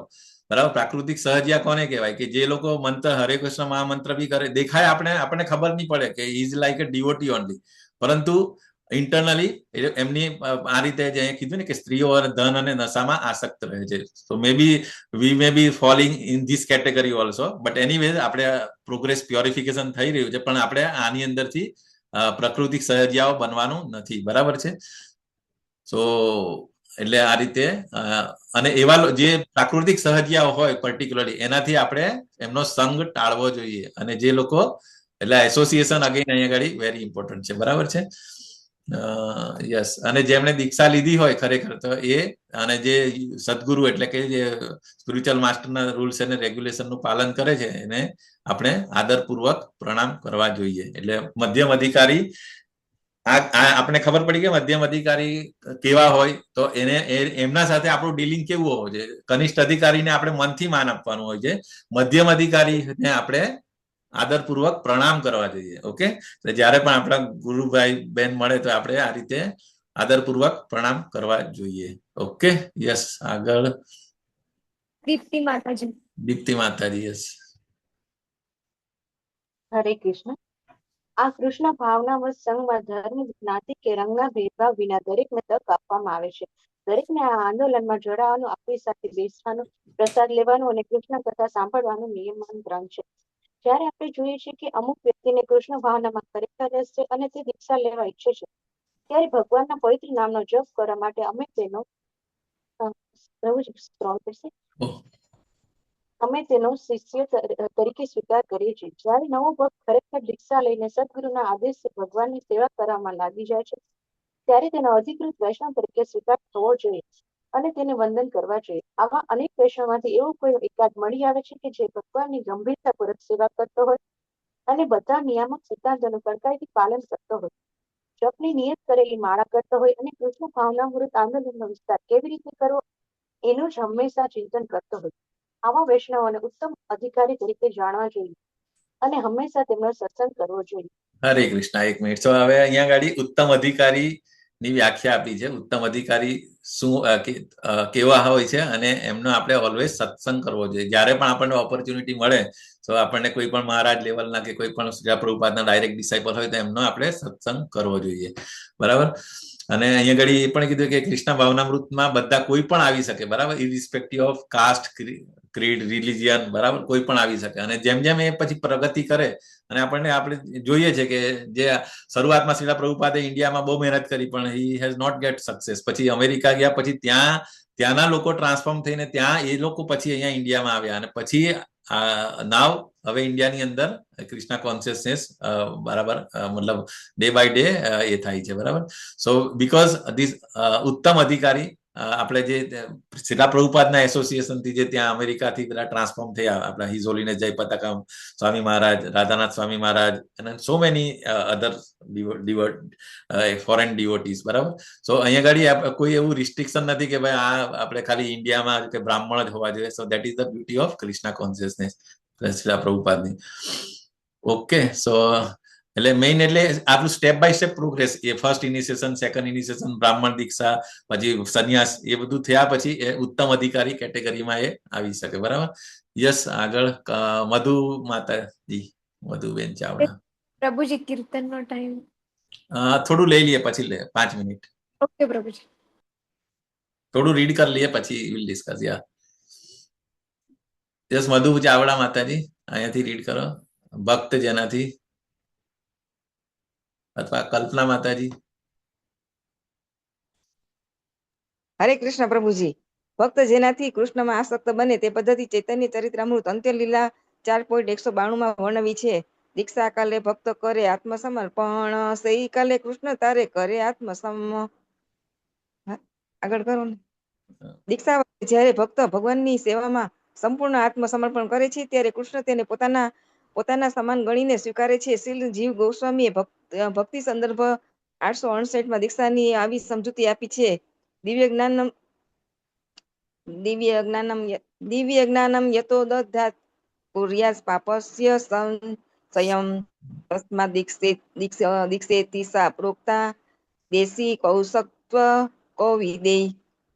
દીક્ષાથી મનુષ્ય ધીરે ધીરે ભૌતિક સુખ તરફ વિરક્ત બને છે અને ધીરે ધીરે આધ્યાત્મિક જીવનમાં રસ લેતો થાય છે. અમે આ બાબતમાં અનેક પ્રત્યક્ષ દાખલા ખાસ કરીને યુરોપ અને અમેરિકામાં જોયા છે. ધનિક અને ખાનદાન કુટુંબોમાંથી અમારી પાસે આવતા અનેક અનુયાયીઓનું મન ભોગવિલાસમાંથી ઉઠી જાય છે અને આધ્યાત્મિક જીવનમાં પ્રવેશ કરવા માટે તેઓ ખૂબ આતુર બની જાય છે. તેઓ ખૂબ જ પૈસાદાર કુટુંબોમાંથી આવતા હોય છે, તો પણ તેમનામાંથી ઘણા સગવડ વિનાની જિંદગી સ્વીકારે છે. ખરેખર જ્યાં સુધી તેઓ મંદિરોમાં રહી શકે છે અને વૈષ્ણવોનો સત્સંગ કરે છે, ત્યાં સુધી જ કૃષ્ણ ભક્તિ ખાતર તેઓ જીવનની કોઈ પણ સ્થિતિનો સ્વીકાર કરવા તૈયાર હોય છે. જ્યારે મનુષ્ય ભોગવિલાસથી આટલો વિરક્ત થાય છે, ત્યારે તે ગુરુ પાસે દીક્ષા લેવા માટે લાયક બને છે. આધ્યાત્મિક જીવનમાં ઉન્નતિ કરવા માટે શ્રીમદ ભાગવતમ 6.1.13 નો આ આદેશ છે.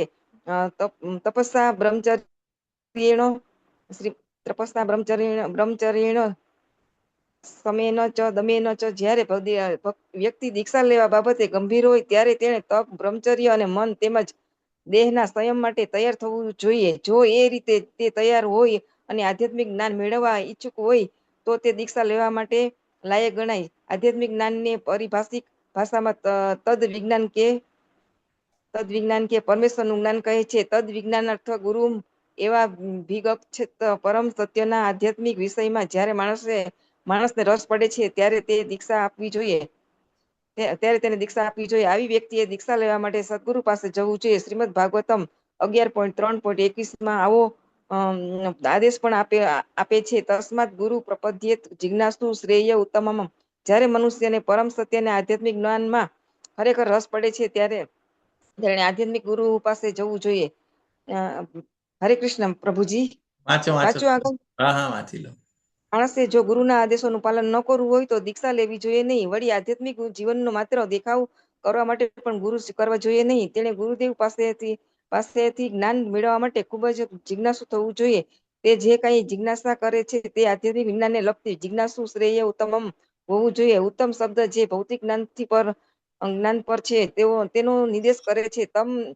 તમે એટલે ભૌતિક જગતનો અંધકાર અને ઉત્ત એટલે દિવ્ય. સામાન્ય રીતે લોકો દુન્યવી વિષયોનું જ્ઞાન મેળવવા માટે ખૂબ જ આતુર હોય છે, પણ જ્યારે તેનો આ રસ નષ્ટ થાય છે અને તેને માત્ર આધ્યાત્મિક બાબતોમાં રસ રહે છે, ત્યારે તે દીક્ષા લેવા માટે લાયક બને છે. જ્યારે તેને પ્રમાણભૂત ગુરુ દ્વારા ખરેખર દીક્ષા આપવામાં આવે છે અને તે ગંભીરપૂર્વક ભાગવત સેવામાં પરોવાઈ જાય છે, ત્યારે તેને મધ્યમ અધિકારી ગણવો જોઈએ. કૃષ્ણના પવિત્ર નામનો જપ એટલે ઉન્નતિકારક છે કે જો ભક્ત નિર્દોષ ભાવે કાળજીપૂર્વક 10 અપરાધોને નિવારીને હરે કૃષ્ણ મહામંત્રનો જપ કરે તો ભગવાન અને તેમના પવિત્ર નામના કઈ તફાવત નથી. એ સમજવાની કક્ષાએ પહોંચવા જેટલો તે ધીરે ધીરે નક્કી ઉન્નત થાય છે. આવી સમજણ ઉપર જે પહોંચ્યો છે તેમને નવા ભક્તોએ ખૂબ જ આદર આપવો જોઈએ. હરે કૃષ્ણ માતાજી. હરે કૃષ્ણ પ્રભુજી. હરે અહીંયા કૃષ્ણ. આગળ દીક્ષા એટલે શું, દીક્ષા ક્યારે લેવી જોઈએ, કોની પાસેથી લેવી જોઈએ અને દીક્ષાથી શું થાય, આ બધી વસ્તુ અહીંયા આગળ સેલ્ફ એક્સપ્લેનેશન જ છે. સો મેઇન વસ્તુ એ જ છે કે દીક્ષા એટલે આપણી ઇનિશિએશન. દીક્ષા એટલે આપણું અલ્ટિમેટ ગોલ પતિ નથી ગયું. એટલે આપણે ખરેખર સિરિયસલી તમે હો બરાબર ભગવતનું જ્ઞાન અને જે એમણે રૂલ્સ એન્ડ રેગ્યુલેશન ફોલો કરવા માટે તમે રેડી હોય ત્યારે જ દીક્ષા લેવી જોઈએ. કોઈ ફેશન તરીકે આપણે દીક્ષા ના લેવી જોઈએ. બરાબર કે ભાઈ આ મારા ગુરુ મહારાજ છે એના માટે આપણે દીક્ષા લઈને પછી રૂલ્સ એન્ડ રેગ્યુલેશન ફોલો ના કરીએ. સો એ અહીંયા આગળ કીધું છે. બરાબર. સો અહીંયા આગળ એટલે એ દીક્ષા લેવા પછી એને ત્યારે તેને મધ્યમ અધિકારી ગણવો જોઈએ. અહીંયા આગળ એ રીતે કીધું છે. Okay. So yes will take a 5 minute break. કોણ આજે લેશે કીર્તન? Kasturiya Mataji. Yes Mataji, over to you. Okay. So Hare Krishna. એક મિનિટ. હરે કૃષ્ણ. શ્રી પ્રભુપાદ કી જય. ભજહુ રે મન શ્રી નંદનંદન અભય ચરણાર વિંદ રે. ભજહુ રે મન શ્રી નંદનંદન અભય ચરણાર વિંદ રે. દુર્લભ માનવ જન્મ સત્સંગે, દુર્લભ માનવ જન્મ સત્સંગે, तरहे भव सिंधु रे, तरहे भव सिंधु रे। शीत आतप वातावरीषण, शीत आतप वातावरीषण, ए दिन यामिनी जागी रे, ए दिन यामिनी जागी रे। વિફલે સેવિનો કૃપણ દુર્જન, વિફલે સેવિનો કૃપણ દુર્જન, ચપલ સુખ લવ લાગી રે, ચપલ સુખ લવ લાગી રે. ભજહુ રે મન શ્રી નંદ નંદન, ભય ચરણારવિંદ રે. એ ધન યૌવન પુત્ર પરિજન, એ ધન યૌવન પુત્ર પરિજન, એથી કિયા છે પરતીતિ રે, એથી કિયા છે પરતીતિ રે. ભજહુ રે મન શ્રી નંદ નંદન, ભય ચરણાર વિંદ રે.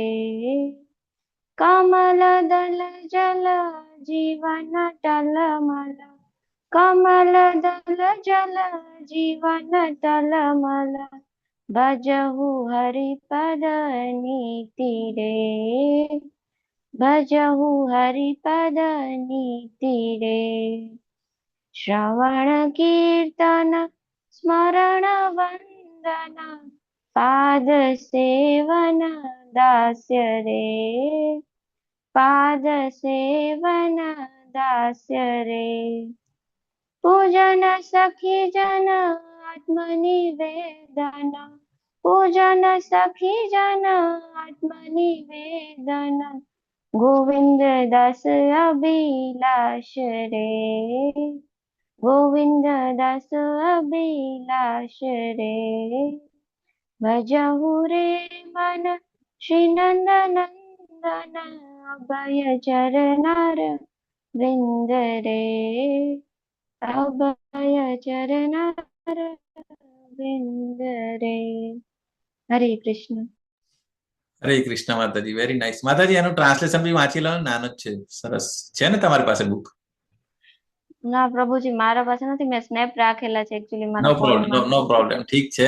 એટલે અહીંયા ગાડી એ જ કીધું છે કે આપણું જીવન જે કેવું છે, કે જેવી રીતે કમળના પત્ર ઉપર જે પાણી છે ને એટલું જીવન ટલમલ.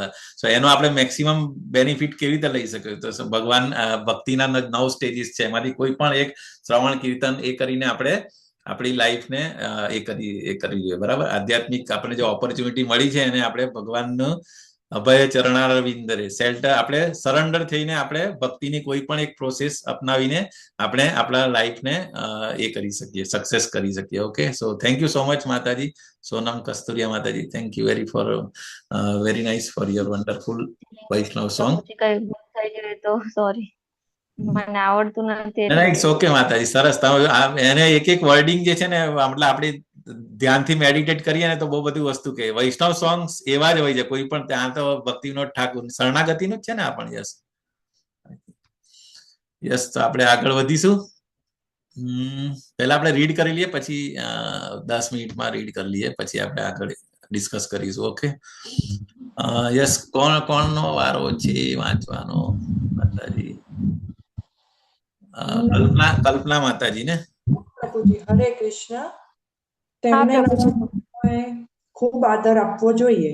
એ વાત દરેકે નક્કી સમજવાની છે કે ભગવાનના પવિત્ર નામનો અપરાધ રહિત રીતે જપ કર્યા સિવાય કોઈ કૃષ્ણ ભાવનામાં પ્રગતિ કરવા માટે યોગ્ય ઉમેદવાર બની શકતો નથી. શ્રી ચૈતન્ય ચરિતામૃત મધ્ય લીલા 22.69 એમ કહ્યું છે કે યાહાર કોમલ શ્રદ્ધા શ્રીકનિષ્ઠ જન, ક્રમે ક્રમે તેહો ભક્ત હોય બે ઉત્તમ. જેની શ્રદ્ધા કોમળ અને મૃદુ હોય છે તે શિખાઉ ભક્ત કહેવાય છે. પણ ભક્તિની પ્રક્રિયાનું આચરણ કરવાથી તે ધીરે ધીરે પ્રથમ કક્ષાના ભક્તની અવસ્થા સુધી ઉન્નત થાય છે. દરેક વ્યક્તિ તેના ભક્તિમય જીવનની શરૂઆત શિખાઉ ભક્ત તરીકે કરે છે. પણ જો તે નિયત કરાયેલી સંખ્યામાં હરિનામ જપની માળા પૂરી કરે તો ક્રમે ક્રમે તે ઉત્તમ અધિકારીની ભૂમિકા સુધી ઉન્નત થાય છે. કૃષ્ણ ભાવનામૃત સંઘ દરરોજ 16 માળા કરવાનું જણાવે છે, કારણ કે પશ્ચિમના દેશોમાં નામ જપ માળા કરતી વખતે લોકો લાંબા સમય સુધી એકાગ્ર બની શકતા નથી. તેથી લઘુત્તમ સંખ્યાની માળા સૂચવી છે. જો કે શીલ ભક્તિ સિદ્ધાંત સરસ્વતી ઠાકુર હંમેશા એમ કહેતા કે જ્યાં સુધી માણસ 64 માળા જેટલા જપ ન કરે ત્યાં સુધી તે પતિત છે. આ ગણતરી પ્રમાણે ખરી રીતે તો આપણે દરેક પતિત છીએ, પણ આપણે ગંભીરતાપૂર્વક અને નિષ્કપટ ભાવે પરમેશ્વરની સેવા કરવાનો પ્રયત્ન કરતા હોવાથી જે પતિત પાવન તરીકે જાણીતા છે એવા શ્રી ચૈતન્ય મહાપ્રભુની કૃપાની આપણે આશા રાખી શકીએ છીએ. હરે કૃષ્ણ. એક મિનિટ, થેન્ક યુ માતાજી. સો અહીંયા આગળ શ્રવણ જે કહે ને કે શ્રવણ અને પર્ટિક્યુલરલી હરિનામ જે કળિયુગનો જે ધર્મ છે અને એના માટે જ ચૈતન્ય મહાપ્રભુ ધરાતલ પર આવ્યા હતા, કૃષ્ણ ભગવાન પોતે, બરાબર. સો એમની ઇન્સ્ટ્રક્શન શું હતી કે કીર્તનીય સદાહરી અને સંકીર્તન, સોફ્ટ ચેન્ટિંગ, હાર્ડ મતલબ લાઉડ ચેન્ટિંગ. તો આ રીતે આપણે કરીશું તો ડેફિનેટલી આપણે શરૂઆતમાં શીખાવ ભક્તો હશે, પરંતુ એકવાર ચેન્ટિંગ કરવાનું ચાલુ કરશે તો ડેફિનેટલી એ ઉત્તમ ભક્ત સુધી પહોંચી શકશે. અને જે આપણા શ્રીલા પ્રભુપાદ ખરેખર ઇઝ સો મર્સીફુલ. બાકી આપણે એમના જે ગુરુ હતા ભક્તિ સિદ્ધાંત સરસ્વતી ઠાકુર, હી વોઝ રેકમેન્ડિંગ 64 માળા, અને એટલે કે 1 લાખ માળા જે ના કરતા હોય, નામો ના કરે, તો એ આપણે બધા પતિત કેટેગરીમાં આવીએ. પરંતુ બીકોઝ ઓફ મર્સી, જે પેલું કે ને કે સમય કાળ અને પરિસ્થિતિ પ્રમાણે આપણા આચાર્યો રૂલ્સમાં ચેન્જ કરતા હોય છે. તો પ્રભુપાદને લીધે પ્રભુપાદે કીધું કે મિનિમમ 16 માળા. તો એનો અર્થ એવો નથી કે 16 માળા કરીને અટકી જવાનું, પરંતુ મિનિમમ આટલું કરે તો તમારે એટલીસ્ટ તમે માયા કેન નોટ ટચ યુ. અગર જો તમે 16 માળા કરીશું બ્રહ્મ મુહૂર્તમાં, અને આપણે જોતા હોય છે ગુજરાતી ટીમ હવે લગભગ મોર દેન 100 લોકો સવારે મંગલા આરતીમાં હોય છે અને બધા જપા પણ કરતા હોય છે. સો ડેફિનેટલી ઓલ આર ટ્રાઇંગ, બધા પોતાનો પ્રયત્ન કરે જ છે. અને અહીંયા જે રીતે કીધું છે એ રીતે કે આપણે શરૂઆતમાં ભલે વી વેર સ્ટ્રગલિંગ, બટ હવે બધાનું પ્રાયોરિટી, બીકોઝ નામનિષ્ઠદાસ પ્રભુને ખબર છે કે ક્યારે શું કેવી રીતે આપવું આ રીતે. સો એના માટે ધીરે ધીરે આપણને આપણો પ્રોગ્રેસ થાય છે અને આપણે હરિનામ લેતા થયા છે સિરિયસલી. ઓકે, સો આ રીતે આપણે પતિત પાવન જે ચૈતન્ય મહાપ્રભુની કૃપાની આપણે આશા રાખી શકીએ, બરાબર. સો યસ, આગળ જ્યોતિ માતાજી, યસ રીડ કરો. હરે કૃષ્ણ. જ્યારે શ્રી ચૈતન્ય મહાપ્રભુના મહાન ભક્ત શ્રીલ સત્યરાજ ખાને વૈષ્ણવને કેવી રીતે ઓળખી શકાય એમ ભગવાનને પૂછ્યું, ત્યારે ભગવાને જવાબ આપ્યો, પ્રભુ કહે યાર મુખે સુનીએ કબાર, કૃષ્ણ નામ સેય પૂજ્ય શ્રેષ્ઠ સબાકાર. જો કોઈ વ્યક્તિના મુખેથી એકવાર પણ કૃષ્ણ શબ્દ સાંભળવા મળે તો તે વ્યક્તિને સામાન્ય લોકોના જૂથમાંથી શ્રેષ્ઠ વ્યક્તિ તરીકે જાણવી જોઈએ. ચૈતન્ય ચરિત્રામૃત મધ્ય લીલા 15.106. ભગવાન ચૈતન્ય મહાપ્રભુ આગળ જણાવે છે કે અતએવ યાર મુખે એક કૃષ્ણ નામ સેત વૈષ્ણવ કરી તાહાર સમાન. જેને કૃષ્ણના પવિત્ર નામ જપમાં રસ પડ્યો છે, કે જેને મહાવરાને લીધે કૃષ્ણ નામનો જપ કરવાનું ગમે છે, તેને વૈષ્ણવ ગણીને છેવટે મનમાં તો તે રીતે માન આપવું જોઈએ. ચૈતન્ય ચરિત્રામૃત મધ્ય લીલા 15.111. અમારા એક મિત્ર અને જાણીતા અંગ્રેજી સંગીતકાર કૃષ્ણના પવિત્ર નામ જપ તરફ આકર્ષાયા છે અને તેમની રેકોર્ડમાં પણ તેમણે કૃષ્ણના શુભ નામનો અનેકવાર ઉલ્લેખ કર્યો છે. પોતાના ઘેર એવો કૃષ્ણના ફોટાનો અને કૃષ્ણ ભાવનામૃતના ઉપદેશકોનો આદર કરે છે. બધી રીતે તેણે કૃષ્ણના નામ અને કૃષ્ણની લીલાઓ વિશે ઘણું માન છે. તેથી અમે તેનો મુક્ત મને આદર કરીએ છીએ, કારણ કે અમે હકીકતમાં જોઈએ છીએ કે તેની કૃષ્ણ ભક્તિમાં ધીરે ધીરે ઉન્નતિ થઈ રહી છે. આવા મનુષ્ય તરફ હંમેશા આદર દાખવવો જોઈએ. સાર એ છે કે કોઈ પણ માણસ નિયમિત રીતે નામ જપ કરીને જો કૃષ્ણ ભાવનામાં આગળ વધવા પ્રયત્ન કરતો હોય તો વૈષ્ણવોએ હંમેશા તેનો આદર કરવો જોઈએ. ઉલટ પક્ષે અમે જોયું છે કે અમારા કેટલાક સમકાલીનો કે જેઓ મહાન ઉપદેશકો હોવાનું ધારવામાં આવે છે તેઓ જીવનની ભૌતિક કલ્પનામાં સરી ગયા છે, કારણ કે ભગવાનના પવિત્ર નામ જપ કરવામાં તેણે ઉણા ઉતર્યા છે. આગળ લો પ્રભુજી. યસ માતાજી. સનાતન ગોસ્વામીએ ઉપદેશ આપતી વખતે શ્રી ચૈતન્ય મહાપ્રભુએ ભક્તિના 3 પ્રકાર ગણાવ્યા. શાસ્ત્ર યુક્તિ નાહી જાને દ્રઢ શ્રદ્ધાવાન, મધ્યમ અધિકારી કુશેય મહાભાગ્યવાન. જેણે શાસ્ત્રનું જ્ઞાન વિશેષ નથી પણ હરે કૃષ્ણ મહામંત્રના જપમાં જેને દ્રઢ શ્રદ્ધા છે અને જે નિશ્ચિત ભક્તિમય એવા સેવા કરવામાં મક્કમ પણ છે, તેણે મધ્યમ અધિકારી ગણવો જોઈએ. આવો માણસ ખૂબ સહભાગી છે. ચૈતન્ય ચરિત્રામૃત મધ્ય લીલા 22.67 મધ્યમ અધિકારી શ્રદ્ધાવાન હોય છે અને એ ભક્તિમાં આગળ પ્રગતિ કરવા માટે ખરેખર સાચો ઉમેદવાર છે. તેથી ચૈતન્ય ચરિત્રામૃત મધ્ય લીલા 22.64 કહ્યું છે કે શ્રદ્ધાવાન જન હય ભક્તિ અધિકારી, ઉત્તમ મધ્ય કનિષ્ઠ શ્રદ્ધા અનુસારી. માણસ પોતાની શ્રદ્ધામાં વિકાસ મુજબ કનિષ્ઠ, મધ્ય કે ઉત્તમ ભક્ત તરીકે લાયક બને છે. વળી ચૈતન્ય ચરિત્રામૃત મધ્ય લીલા 22.62 કહ્યું છે કે શ્રદ્ધા શબ્દે વિશ્વાસ કહે સુદૃઢ નિશ્ચય, કૃષ્ણ ભક્તિ કૈલે સર્વ કર્મ કૃત હય. શ્રી કૃષ્ણની દિવ્ય સેવા કરવામાં બધા ગૌણ કાર્યો આપમેળે સમાઈ જાય છે. ભક્તિ કરવામાં અનુકૂળ એવી આ આત્મવિશ્વાસપૂર્ણ દ્રઢ આસ્થાને શ્રદ્ધા કહે છે. શ્રદ્ધા અર્થાત કૃષ્ણના. હરે કૃષ્ણ માતાજી. સો અહીંયા ગાડી હરે કૃષ્ણ. હરે કૃષ્ણ. થેન્ક યુ માતાજી. સો અહીંયા ગાડી જે ઉદાહરણ જે આપેલું એ કોનું હતું? જે મ્યુઝિક જે હતા ને, જ્યોર્જ હેરિસન ની વાત કરતા હતા, બરાબર? કે એ બધા રેકોર્ડ ગીતો એ કરતા હતા, બરાબર, પણ છતાં એ ભગવાનનું નામ લેતા હતા. તો અહીંયા ગાડી એટલે એ જ કીધું છે કે ભગવાનનું નામ લેવાનું, ભગવાનનું સેવા કરવાનું, બરાબર. કે આપણે ખબર છે કે holy name is not different from Krishna, અને એ જ કીધું છે કે એક વાર પણ તમે એ કરો, મતલબ ભગવાનનું નામ લો, તો ડેફિનેટલી એને આપણે રિસ્પેક્ટ કરવો જોઈએ. અને ધીરે ધીરે એ જ વ્યક્તિ પછી આગળ જતા એક પ્રોગ્રેસ તેને ઉત્તમ અધિકારી સુધી પહોંચી શકે છે. અરે આ પેજ મારું, કોની પાસે બુક હોય તો આ પેજ વાંચી લો ને, 52 થી. મીના માતાજી છે તમારી પાસે બુક? હરે કૃષ્ણ.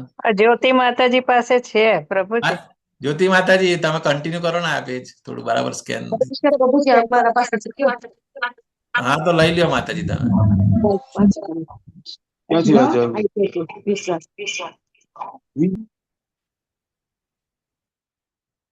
જ્યાંથી અટકેલું ત્યાંથી લઈ લો, અહીંયાથી. હરે કૃષ્ણ. વિશ્વાસ એ કૃષ્ણ ભાવનાનો શુભારંભ છે. શ્રદ્ધા એ દ્રઢ શ્રદ્ધા. શ્રદ્ધાળુ લોકો માટે શ્રીમદ ભાગવત ગીતા શબ્દ એ સત્તાવાર આદેશો છે. અને કૃષ્ણ ભક્ત ગીતામાં જે કહે છે તે જેમ છે તેમ જ કોઈ પણ પ્રકારના અર્થઘટન સિવાય સ્વીકારી લેવાનું છે. અર્જુને આવી રીતે જ ભગવદ ગીતા સ્વીકારી લીધી છે. ભગવદ ગીતાનું શ્રવણ કર્યા પછી અર્જુને કૃષ્ણને કહ્યું હતું, સર્વ એતદ ઋતમ મન્યે ધનમ એનમ માં વસતિ કેસ. મારે ચશ્મા નથી પ્રભુજી. નો પ્રોબ્લેમ, વાંધો નહીં. જેની જ્યોતિ માતાજી પાસે છે ને, માતાજી તમે કશો વાંધો નહીં. Yes yes. હરે કૃષ્ણ માતાજી. હરે કૃષ્ણ પ્રભુજી વાંચું છું. હે કૃષ્ણ, આપે મને જે કહ્યું છે તે બધું જ સંપૂર્ણપણે સત્ય તરીકે સ્વીકાર્યું છે. ભગવદ ગીતા 10.14. ભગવદ ગીતાને સમજવાનો આ જ સાચો અર્થ છે. અને આને કહે છે શ્રદ્ધા. એવું જ નહીં કે માણસ તેને પોતાના તરંગી અર્થઘટન પ્રમાણે ભગવદ ગીતાનો અમુક એક ભાગ સ્વીકારે અને પછી બીજા ભાગનો અસ્વીકાર કરે. આ શ્રદ્ધા નથી. શ્રદ્ધાનો અર્થ છે ભગવદ ગીતાનો સંપૂર્ણ સ્વીકાર કરવો. ખાસ તો છેલ્લી સૂચના, સર્વ ધર્માન્ય પરિત્યજય મામેક શરણમ વ્રજમ. બધા જ ધર્મોને છોડીને આવી છે વાત? બધા જ ધર્મોને છોડીને મારા એકલાના શરણે આવો.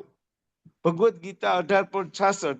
આ સૂચનાઓનો જ્યારે માણસ સંપૂર્ણપણે અમલ કરે છે ત્યારે તેની દ્રઢ શ્રદ્ધા આધ્યાત્મિક જીવનમાં વિકાસ કરવા માટેનો પાયો બને છે. હરે જ્યારે કૃષ્ણ મનુષ્ય હરે કૃષ્ણ હરે અહીંયા આગળ હરે કૃષ્ણ થેન્ક યુ પ્રભુજી. સો અહીંયા આગળ એટલે ભગવાને જે કીધું છે, જે ઇન્સ્ટ્રક્શન આપી છે ભગવદ્ ગીતામાં, બરાબર, ભગવદ્ ગીતામાં બહુ બધી ઇન્સ્ટ્રક્શન ભગવદ્ ગીતામાં આપી છે કે સર્વ ધર્માન પરિત્યજ્ય, પછી મન્મના ભવ મદ ભક્તો મધ્યાજીમામ નમસ્કુરુ, બરાબર. સો આ બધી વસ્તુને ઇમ્પ્લિમેન્ટ કરવાનું અહીંયા આગળ કીધું છે, બરાબર. તો પછી ડેફિનેટલી અહીંયા મનમના ભવ મદ ભક્તો એટલે કૃષ્ણનો મહામંત્રનો જપ કરવાનું પણ ભગવદ્ ગીતામાં જ કીધું છે, બરાબર. અને અગેઇન એને આપણે પ્રેક્ટિકલ એપ્લિકેશન કરવા માટે ચૈતન્ય મહાપ્રભુ આપણે કળિયુગની અંદર આવ્યા હતા, બરાબર. સો આ રીતે આપણે ભગવાનનું નામ લેવાનું શરૂ કરીશું તો ઓટોમેટિકલી અહીંયા કીધું ને, સેવન મુખે જીવહાદો સ્વયં એવ સ્ફુરતિ. ભક્તિ રસામૃત સિંધુની અંદર કીધું છે કે જેવી રીતે જીવહા તમારું ભગવાનનું નામ લેવાનું શરૂ કરશે અને ભગવાનનો પ્રસાદ લેવાનું ગ્રહણ કરવાનું શરૂ કરશે તો ડેફિનેટલી તમારો પ્રોગ્રેસ થતો જશે. ઓકે, સો આ રીતે ચલો અહીંયાથી વાંચજો. હવે કોણ? યસ, મીના માતાજી, અહીંયાથી વાંચો. આપણે કૃત્રિમ પદ્ધતિ દ્વારા. હરે કૃષ્ણ પ્રભુજી. આપણે કોઈ કૃત્રિમ પદ્ધતિ દ્વારા પૂર્ણ પુરુષોત્તમ પરમેશ્વરની અનુભૂતિ કરી શકતા નથી. આપણે તન મન ધનથી ભગવાનની સેવામાં લીન થઈ જવું જોઈએ. આવી સેવા જીભથી શરૂ થાય છે, જેનો અર્થ એવો થાય છે કે આપણે પવિત્ર ભગવાનના નામનો સતત જપ કરવો જોઈએ અને કૃષ્ણ પ્રસાદ આરોગવો જોઈએ. આપણે બીજા કશાનો જપ કરવો જોઈએ નહીં કે બીજું કોઈ વસ્તુ પણ ખાવી જોઈએ નહીં. જ્યારે આ પદ્ધતિનો નિષ્ઠાપૂર્વક અમલ કરવામાં આવે છે ત્યારે પરમેશ્વર ભક્તને દર્શન આપે છે. જ્યારે મનુષ્યને એવું ભાન થાય છે કે પોતે કૃષ્ણનો સનાતન સેવક છે, ત્યારે તેને કૃષ્ણ સેવા સિવાય બીજા કશામાં રસ રહેતો નથી. કૃષ્ણનું સતત ચિંતન કરતા કરતા અને પવિત્ર કૃષ્ણ નામનો ફેલાવો કરવાના રસ્તા શોધતા તેને સમજાય છે કે આખી દુનિયામાં કૃષ્ણ ભાવનામૃત આંદોલનનો પ્રચાર કરવો એ જ તેનું એકમાત્ર કાર્ય છે. આવા મનુષ્યને ઉત્તમ અધિકારી માનવાનો છે અને દદાતી, પ્રતિગૃહ્યાતી વગેરે 6 પ્રક્રિયાઓ પ્રમાણે તેમનો સત્સંગ તરત જ સ્વીકારવાનો છે. ખરેખર આવા ઉન્નત ઉત્તમ અધિકારી વૈષ્ણવ ભક્તને ગુરુપદે સ્થાપવા જોઈએ. પોતાની પાસે જે કંઈ હોય તે તેમને ગુરુદેવને અર્પણ કરવું જોઈએ, કારણ કે એવી શાસ્ત્રાજ્ઞા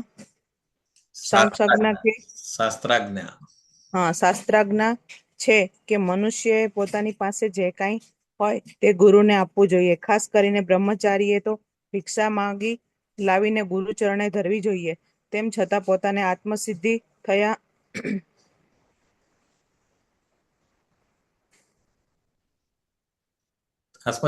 વિના કોઈએ મહાભાગવત ભક્તોના વર્તનનું અનુકરણ કરવું જોઈએ નહીં, કારણ કે આવા અનુકરણથી અંતે તો તેનું પોતાનું જ પતન થશે. આ શ્લોકમાં શ્રીલ રૂપ ગોસ્વામી ભક્તને કનિષ્ઠ અધિકારી, મધ્યમ અધિકારી અને ઉત્તમ અધિકારી વચ્ચેનો ભેદ પારખવા. હરે કૃષ્ણ. બસ આટલું જ છે. જ્યોતિ માતાજી નો એન્ટ્રેસ છે, વાંચી લો માતાજી, છેલ્લો પેરેગ્રાફ છે. હરે કૃષ્ણ પ્રભુ. હરે કૃષ્ણ. આ શ્લોકમાં શીલ રૂપ ગોસ્વામી ભક્તને કનિષ્ઠ અધિકારી, મધ્યમ અધિકારી અને ઉત્તમ અધિકારી વચ્ચેનો ભેદ પારખવા જેટલા વિવેકી બનવાની શિખામણ આપે છે. ભક્તે પોતાની કક્ષા પણ સમજવી જોઈએ અને પોતાનાથી ઉન્નત કક્ષામાં પહોંચેલા ભક્તોની નકલ કરવાનો પ્રયત્ન કરવો જોઈએ નહીં. શીલ ભક્તિ વિનોદ ઠાકુરે કેટલાક વ્યવહારુ લક્ષણો દર્શાવ્યા છે કે જેના પરથી આપણે ઉત્તમ અધિકારી વૈષ્ણવને પારખી શકીએ. અને ઉત્તમ અધિકારીનું આ લક્ષણ છે: અનેક પતિત જીવોનું વૈષ્ણવોમાં રૂપાંતર કરવાની તેમની શક્તિ. ઉત્તમ અધિકારીની કક્ષાએ પહોંચ્યા સિવાય કોઈએ ગુરુપદ લેવું જોઈએ નહીં. નવ દીક્ષિત વૈષ્ણવ કે મધ્યમ કક્ષાએ પહોંચેલા વૈષ્ણવ પણ શિષ્યોનો સ્વીકાર કરી શકે છે. આવા શિષ્યો એ જ કક્ષાના હોવા જોઈએ અને તેમણે એ પણ સમજવું જોઈએ કે મધ્યમ વૈષ્ણવના અપૂર્ણ માર્ગદર્શન નીચે જીવનના અંતિમ ધ્યેય તરફ તેઓ બહુ સારી રીતે પ્રગતિ કરી શકતા નથી. તેથી શિષ્યએ ગુરુ તરીકે ઉત્તમ અધિકારીને જ સ્વીકારવાની કાળજી રાખવી જોઈએ. હરે કૃષ્ણ પ્રભુ. હરે કૃષ્ણ. થેન્ક યુ માતાજી. બધાએ જેણે રીડ કર્યું બધાએ બહુ સરસ રીતે સેવા આપી. So thank you so much બધાને. સો અહીંયા ગાડી એટલે એ જ કીધું છે કે આપણે ઇનિશિયેશન આપણે દીક્ષા કોની પાસેથી લેવું જોઈએ? ઉત્તમ અધિકારી પાસેથી. ગુરુપદ અને ગુરુની સેવા કરવાની, બરાબર. સો ગુરુ કૃષ્ણ કૃપાએ પાએ ભક્તિ લતા બ્રીજ. સો આ રીતે આપણે ભક્તિની અંદર પ્રોગ્રેસ કરી શકીશું. સો હવે આપણે જે રીડ કર્યું એને હવે આપણે જયારે એના ફોર્મમાં પાછું એકવાર જોઈ લઈએ. પ્રેઝન્ટેશનના ફોર્મમાં કઈ ગયું?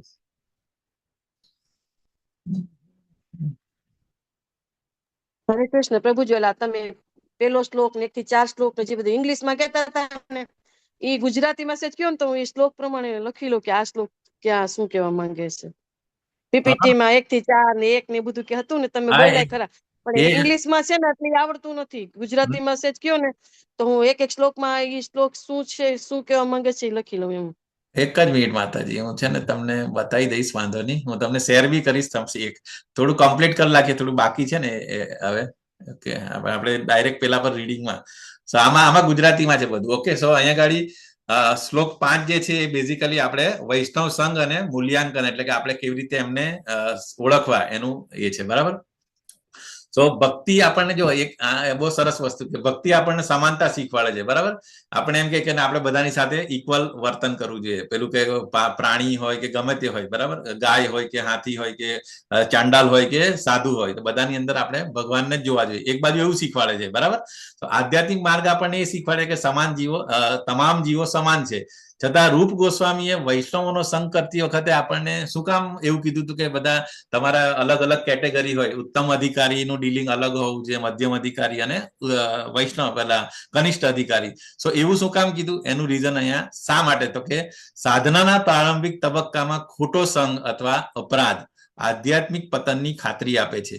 સો એટલા માટે રૂપ ગોસ્વામી આ 5મા શ્લોકમાં કીધું છે કે તમારે અલગ અલગ વૈષ્ણવો સાથે અલગ અલગ ડીલિંગ કરવું જોઈએ. નહીં તો શું થશે કે તમે જો ઉત્તમ અધિકારીને તમે કનિષ્ઠ અધિકારી જેવું વર્તન કરશો, બરાબર, કે આ તો બ્લેક છે, આ તો વ્હાઈટ છે, આ તો ઇન્ડિયન નથી, અથવા આ તો ફોરેનર છે, તો એને શું રિસ્પેક્ટ આપવાનું? એવી રીતે કરે તો એ વૈષ્ણવ અપરાધ થશે અને એનાથી આપણી ભક્તિ અવરોધ હશે. તો એવું ના થાય એના માટે અહીંયા ગાડી રૂપ ગોસ્વામીએ કીધું છે કે આપણે જોવું જોઈએ અને એ પ્રમાણે આપણે ડીલિંગ કરવું જોઈએ, બરાબર. ઓકે, સો કોનો સંગ અને કેવી રીતે કરવો એ એના ઉપર આધાર છે, બરાબર. સો આમાં ક્લિયર છે આ પ્રેઝન્ટેશન, આ સ્લાઇડમાં કે ભક્તિ સમાનતા શીખવે છે, છતાં ભેદભાવ શું કામ આપણે રૂપ ગોસ્વામી કહે છે કે કનિષ્ઠ અધિકારી સાથે આવું વર્તન કરવાનું, એને ખાલી મનથી જ રિસ્પેક્ટ આપવાનું, એનું એસોસિએશન નહીં કરવાનું, એને પ્રણામ તો કે મધ્યમ અધિકારીને પ્રણામ કરવાનું અને ઉત્તમ અધિકારી સાથે એસોસિએશન કરવાનું, એ રીતે કીધું છે ને. સો એના માટેનો મેઇન પ્રોટોકોલ એટલે આ કેવી રીતે એક્સપ્લેન કર્યું છે અહીંયા કે કનિષ્ઠ અધિકારી એટલે કે પ્રારંભિક કે નવ શીખ્યા સાધક હોય, નવા ભક્તો જે બન્યા હોય, દેટ ઇઝ કનિષ્ઠ અધિકારી. ઓકે, પછી મધ્યમ અધિકારી એટલે શું કે દ્રઢ સાધક કે જે 16 માળા કરતા હોય, રૂલ્સ એન્ડ રેગ્યુલેશન ફોલો કરતા હોય, પ્રીચિંગમાં જે કૃષ્ણા કોન્શિયસ બીજાને પ્રીચ કરતા હોય તો બીજાને એક્સપ્લેન કરતા હોય, દેટ ઇઝ કોલ્ડ મધ્યમ અધિકારી. અને ઉત્તમ અધિકારી એટલે કે જે સિદ્ધ અને શુદ્ધ ભક્ત છે, જે એડવાન્સ થઈ ગયા છે, કે જેના દર્શન માત્રથી લોકો ભક્તિમાં આવી જાય છે, બરાબર. સો આ રીતે 3 અલગ અલગ કેટેગરીના ડિવોટીઝ હોઈ શકે છે, બરાબર. એ ડિપેન્ડિંગ ઓન શું છે કે એની સાધના, એમનું નોલેજ કેટલું છે એના ઉપરથી છે, બરાબર. હરિનામ અને શાસ્ત્રો પ્રત્યે અને એમની સાધના કેટલી છે.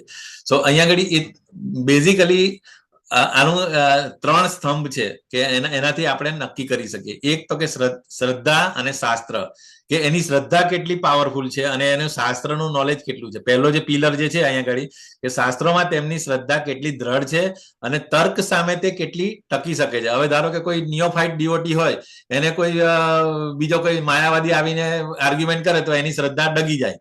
ઓકે, પરંતુ મધ્યમ અધિકારી અથવા ઉત્તમ અધિકારી એને શાસ્ત્રોના રેફરન્સ આપીને એને સામેવાળાને ઉલટું કન્વિન્સ કરી શકે.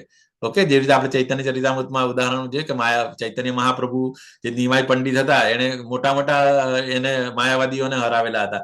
ઇવન સાર્વભૌમ ભટ્ટાચાર્યને પણ જે માયાવાદીના હેડ હતા એમને પણ આખું ટ્રાન્સફોર્મ કરી નાખેલા. સો જેની શ્રદ્ધા અને શાસ્ત્ર એકદમ દ્રઢ હોય એના ઉપરથી એ કેટેગરાઇઝ થઈ શકે કે મધ્યમ અધિકારી છે કે ઉત્તમ અધિકારી છે. પછી બીજું હરિનામ પ્રત્યે. હરિનામ એટલે કે જપવામાં અને નિરંતરતા. એવું નહીં કે આજે ચાલો આજે 11 છે એટલે 64 માળા કરીને પછી 10 દિવસ કઈ નહીં કરે, એવું ના કરવાનું. કે હરિનામ જપવામાં તેમની નિરંતરતા એટલે કન્ટિન્યુટી અને નામ પ્રત્યેનો સંબંધ કેવો છે એ પણ ઇમ્પોર્ટન્ટ છે. બરાબર, કે કનિષ્ઠ અધિકારી, મધ્યમ અધિકારી અને ઉત્તમ અધિકારી. જે કીર્તનની ઓલવેઝ સતત ભગવાનનું નામ લેતા હોય ઉત્તમ અધિકારી એમાં આવે. બરાબર. અને પછી વૈષ્ણવ વ્યવહાર કે તેઓ ભગવાન, ભક્તો, નિર્દોષ લોકો અને દ્વેષી લોકો સાથે કેવી રીતે વર્તન કરે છે. સો અહીંયા આગળ કોઈ પણ ભક્તનું સ્તર આપણે સમજવું હોય તો એના બાહ્ય દેખાવ ઉપરથી એમાં જવું નહીં જોઈએ, પરંતુ આ 3 માપદંડથી આપણે એ નક્કી કરી શકીએ કે આ વ્યક્તિ જે છે પર્ટિક્યુલરલી કનિષ્ઠમાં આવે, મધ્યમમાં આવે કે ઉત્તમમાં આવે. Okay, clear? કે 3 વસ્તુ છે, શ્રદ્ધા અને શાસ્ત્રનું નોલેજ, બીજું હરિનામ પ્રત્યેનું એનું ડેડિકેશન અને વૈષ્ણવ વ્યવહાર કે એનો બીજા વૈષ્ણવ પ્રત્યેનો વ્યવહાર કેવો છે. સો આ 3 એના મેઇન પેરામીટર્સ છે કે જેનાથી આપણે ક્લાસિફાઈ કરી શકીએ કે આ વ્યક્તિ કઈ કેટેગરીમાં આવે છે. ઓકે, થોડી સ્પીડ હોય તો કહેજો મને, હું સ્લો કરીશ.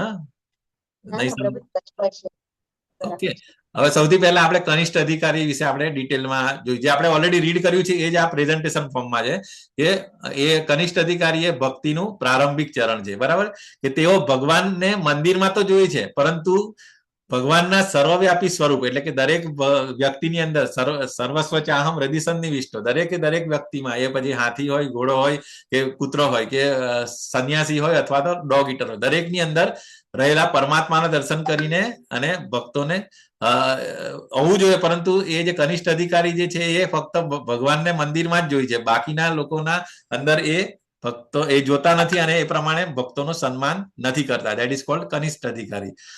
તો એ શ્રદ્ધાના ફોર્મમાં એની શ્રદ્ધા કેવી હોય તો કે કોમળ હોય, એકદમ ટેન્ડર, એકદમ કોમળ શ્રદ્ધા હોય એની.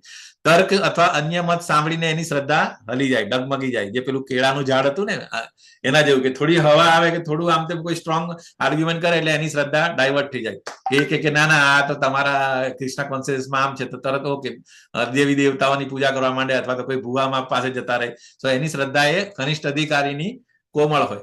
પછી બીજું હરિનામ પ્રત્યે એનું વ્યક્તિગત કલ્યાણ અથવા મંગળ માટે ક્યારેક જપ કરે છે. મેં કીધું એ રીતે કે આજે 1 માળા કરી, પછી 10 માળા કરી, પછી પાછી 4 પર આવી જાય, પછી અમુક વાર ફેસ્ટિવલ હોય ત્યારે વધારે માળા. આવું કન્ટિન્યુટી એમાં ના હોય. ક્યારેક કરે ને ક્યારેક નહીં કરે.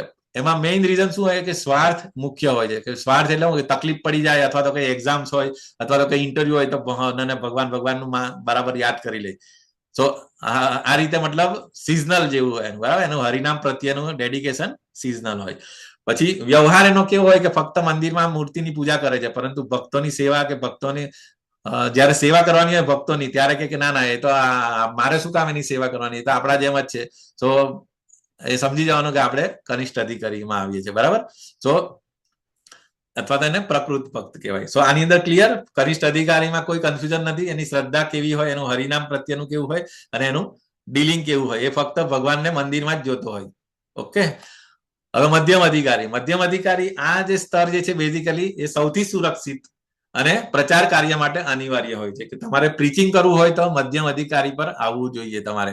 કે એકદમ કનિષ્ઠ અધિકારી તો એને પોતાનું જ નોલેજ કન્ફ્યુઝન હોય તો એ બીજાને કેવી રીતે કન્વિન્સ કરી શકે, અથવા તો બીજા કોઈ કાઉન્ટર ક્વેશ્ચન્સ કરે તો એને કન્વિન્સ કરવાનું તાકાત કનિષ્ઠ અધિકારીમાં ના હોય. અને ઉત્તમ અધિકારી શું, એને તો બધામાં એને ખાલી એ જ લાગે કે હું જ ખાલી એકદમ સૌથી નીચો વ્યક્તિ છું, બીજા બધામાં ભગવાન જ જોતા હોય. બરાબર.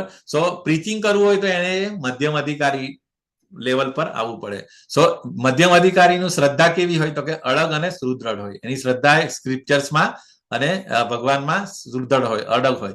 કદાચ શાસ્ત્રીય તર્ક એનું કદાચ બની શકે કે શાસ્ત્રીય તર્કમાં એ પરાજિત થાય છતાં બી એની શ્રદ્ધા ક્યારેય તૂટતી નથી. અમુક વાર બની શકે કે બધાને બધું નોલેજ ના હોય તો કોઈ માયાવાદી અમુક વાર બહુ સ્ટ્રોંગ આર્ગ્યુમેન્ટ કરે કે ના તમારા લોકોને તો કઈ ખબર નથી.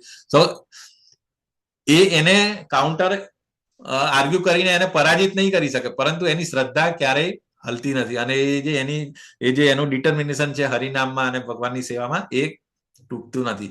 પછી બીજું હરિનામ એટલે નિરંતર જપ, કે ભગવાનના નામ સાથે વાસ્તવિક સંબંધ સ્થાપિત કરે છે. અને એને પાકું ખબર છે કે હરિનામ અને હરિમાં કોઈ ફરક નથી.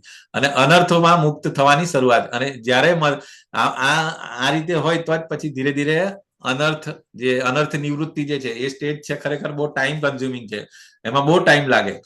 સો એ મુક્ત થવાની શરૂઆત ઓલરેડી એમાં મધ્યમ અધિકારી, કારણ કે કન્ટિન્યુઅસ હરિનામ કરે છે એટલે એ પ્યોરિફિકેશન થાય છે.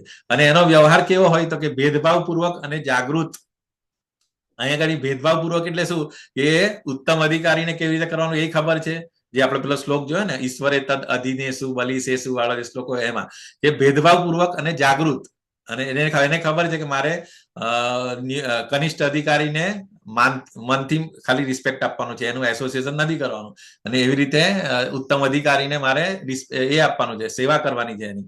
સો એ રીતે ભેદભાવપૂર્વક અને જાગૃત વર્તન કરે છે. તેઓ યોગ્ય વ્યક્તિને ઓળખીને તેની સાથે યોગ્ય વ્યવહાર કરે છે. So this is intermediate stage and very important. Preaching point of view, preaching માટે મધ્યમ અધિકારી હોવું જરૂરી છે. ઓકે, સો આમાં ક્લિયર? આમાં કોઈ કન્ફ્યુઝન નથી ને? મધ્યમ અધિકારી શ્રદ્ધા કેવી હોય, હરિનામ કેવું હોય અને વ્યવહાર કેવો હોય.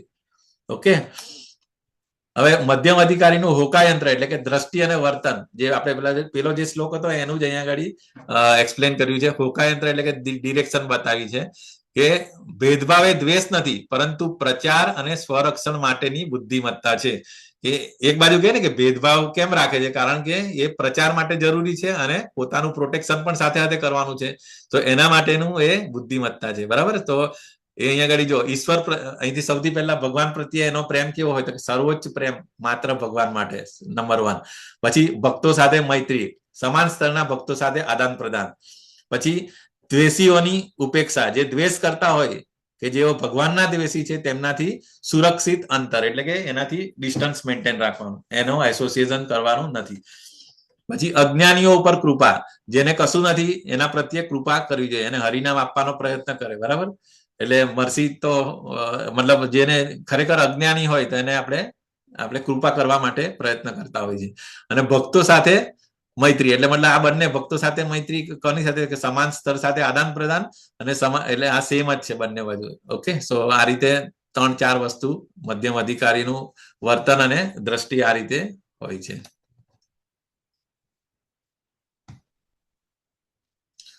પછી ઉત્તમ અધિકારી. ઉત્તમ અધિકારી એટલે સિદ્ધિનું શિખર, જે ટોપ મોસ્ટ છે. બરાબર? કે જેઓ દોષ જોતા નથી, કોઈની અંદર જ દોષ જોઈ નહીં. તેમનું હૃદય સંપૂર્ણ શુદ્ધ છે, એકદમ પ્યોરિફાઈ હાર્ટ છે. તેમને પ્રચાર કરવા માટે મધ્યમ સ્તર પર નીચે આવવું પડે છે, કારણ કે પ્રચારની તો એ કરી જ નહીં શકે ને. એને બધામાં કોઈમાં દોષ જ ના જોઈ તો પછી એને શું પ્રીચ કરે? સો એ પ્રીચિંગ કરવા માટે એને એક લેવલ નીચે આવવું પડે અને પછી એને જે મધ્યમ અધિકારીની જે આપણે ક્વોલિટી હતી એ પ્રમાણે એને ડીલિંગ કરવું પડે. બરાબર? તો એની શ્રદ્ધા કેવી હોય તો કે સંપૂર્ણ સાક્ષાત્કાર, એકદમ સેલ્ફ રિયલાઇઝ સોલ્સ. બરાબર? શાસ્ત્ર અને તર્કમાં નિપુણ. ઓકે, એનું શાસ્ત્ર અને તર્કમાં એક્સપર્ટ છે, કોઈને પણ ડિફીટ કરી શકે. આખી દુનિયાને કૃષ્ણ ભાવનામૃતમાં પ્રેરિત કરી શકે છે, શ્રીલ પ્રભુપાદ. બરાબર? હરિનામ તો કે તેમની હાજરી અને દર્શનથી જ લોકો હરિનામનો જપ કરવા પ્રેરાય છે. જે સૌથી પહેલા શ્રીલ પ્રભુપાદ જે પેલા ગાર્ડનની અંદર જે 3-4 કલાક જે કીર્તન કરતા હતા, તો એમનું કીર્તન જોઈને કેટલા બધા લોકો આની બાજુમાં આવીને બેસી ગયા હતા અને પછી હરિનામ પ્રત્યે એટ્રેક્ટ થયા હતા. So this is the example Srila પ્રભુપાદનું. અને વ્યવહાર કેવું તો કે સમાન દ્રષ્ટિ, તેઓ કોઈ ભેદભાવ જોતા નથી અને તેમના માટે દરેક જીવ ભગવાનની સેવામાં જોડાયેલ છે. સો આપણને ખબર છે પ્રભુપાદ બધું આ લોકોને માટે પ્રસાદ બનાવતા હતા, અને જે હિપ્પીઓ આવતા હતા એમની ઘરે, કેટલા બધા લોકો આવતા હતા, પણ બધાને પ્રસાદ પછી ખવડાવતા હતા. અને એમ સ્લોલી પછી એ રીતે પ્રસાદ આપીને એમનું ટ્રાન્સફોર્મેશન થયું હતું. બધા હિપ્પીઓમાંથી હેપ્પી થયા હતા. ઓકે, તો ઉત્તમ અધિકારી આ રીતે હોય છે. અને આ બહુ રીતે સરસ રીતે સમજાયું છે કે ઉત્તમ અધિકારી ઇટ લાઈક અ સન જેવું, સૂર્ય જેવું, એકદમ ક્લિયર કટ. તમે કે ઉત્તમ અધિકારી કણે કણમાં અને દરેક જીવમાં કૃષ્ણને જોઈ છે, તેમાં માટે કોઈ માયા નથી. એટલે પેલું કે ને, જ્યાં સૂર્ય ત્યાં માયા અંધકાર. બરાબર? જ્યાં સૂર્ય હોય ત્યાં માયાનો અંધકાર હોય નહીં. એવી રીતે દરેક જીવમાં કૃષ્ણ જોતા હોય છે. મધ્યમ અધિકારીના જે હોય એ અહીંયા આગળ જે પ્રિઝમ, બરાબર? પ્રિઝમ શું કરે કે એક સૂર્યનું એક કિરણ એની અંદરથી પાસ થાય તો એ 7 રંગની અંદર ડિવાઈડ થતા હોય. સો જે મધ્યમ અધિકારી હોય ને તે શું કરે કે એઝ ઇટ ઇઝ નથી, જેવું અહીંયા ઉત્તમ અધિકારી કેવું એઝ ઇટ ઇઝ જોતા, પરંતુ મધ્યમ અધિકારી એમાં રિફ્લેક્શન થી આ જે કરે ને કે મધ્યમ ભગવાનને સર્વત્ર માને છે, પરંતુ જીવોની યોગ્યતા મુજબ તેમની સાથે 4 અલગ અલગ પ્રકારે વર્તન કરે છે, જે આપણે શ્લોકમાં જોયું. બરાબર, આગળની સ્લાઇડમાં પણ જોયું.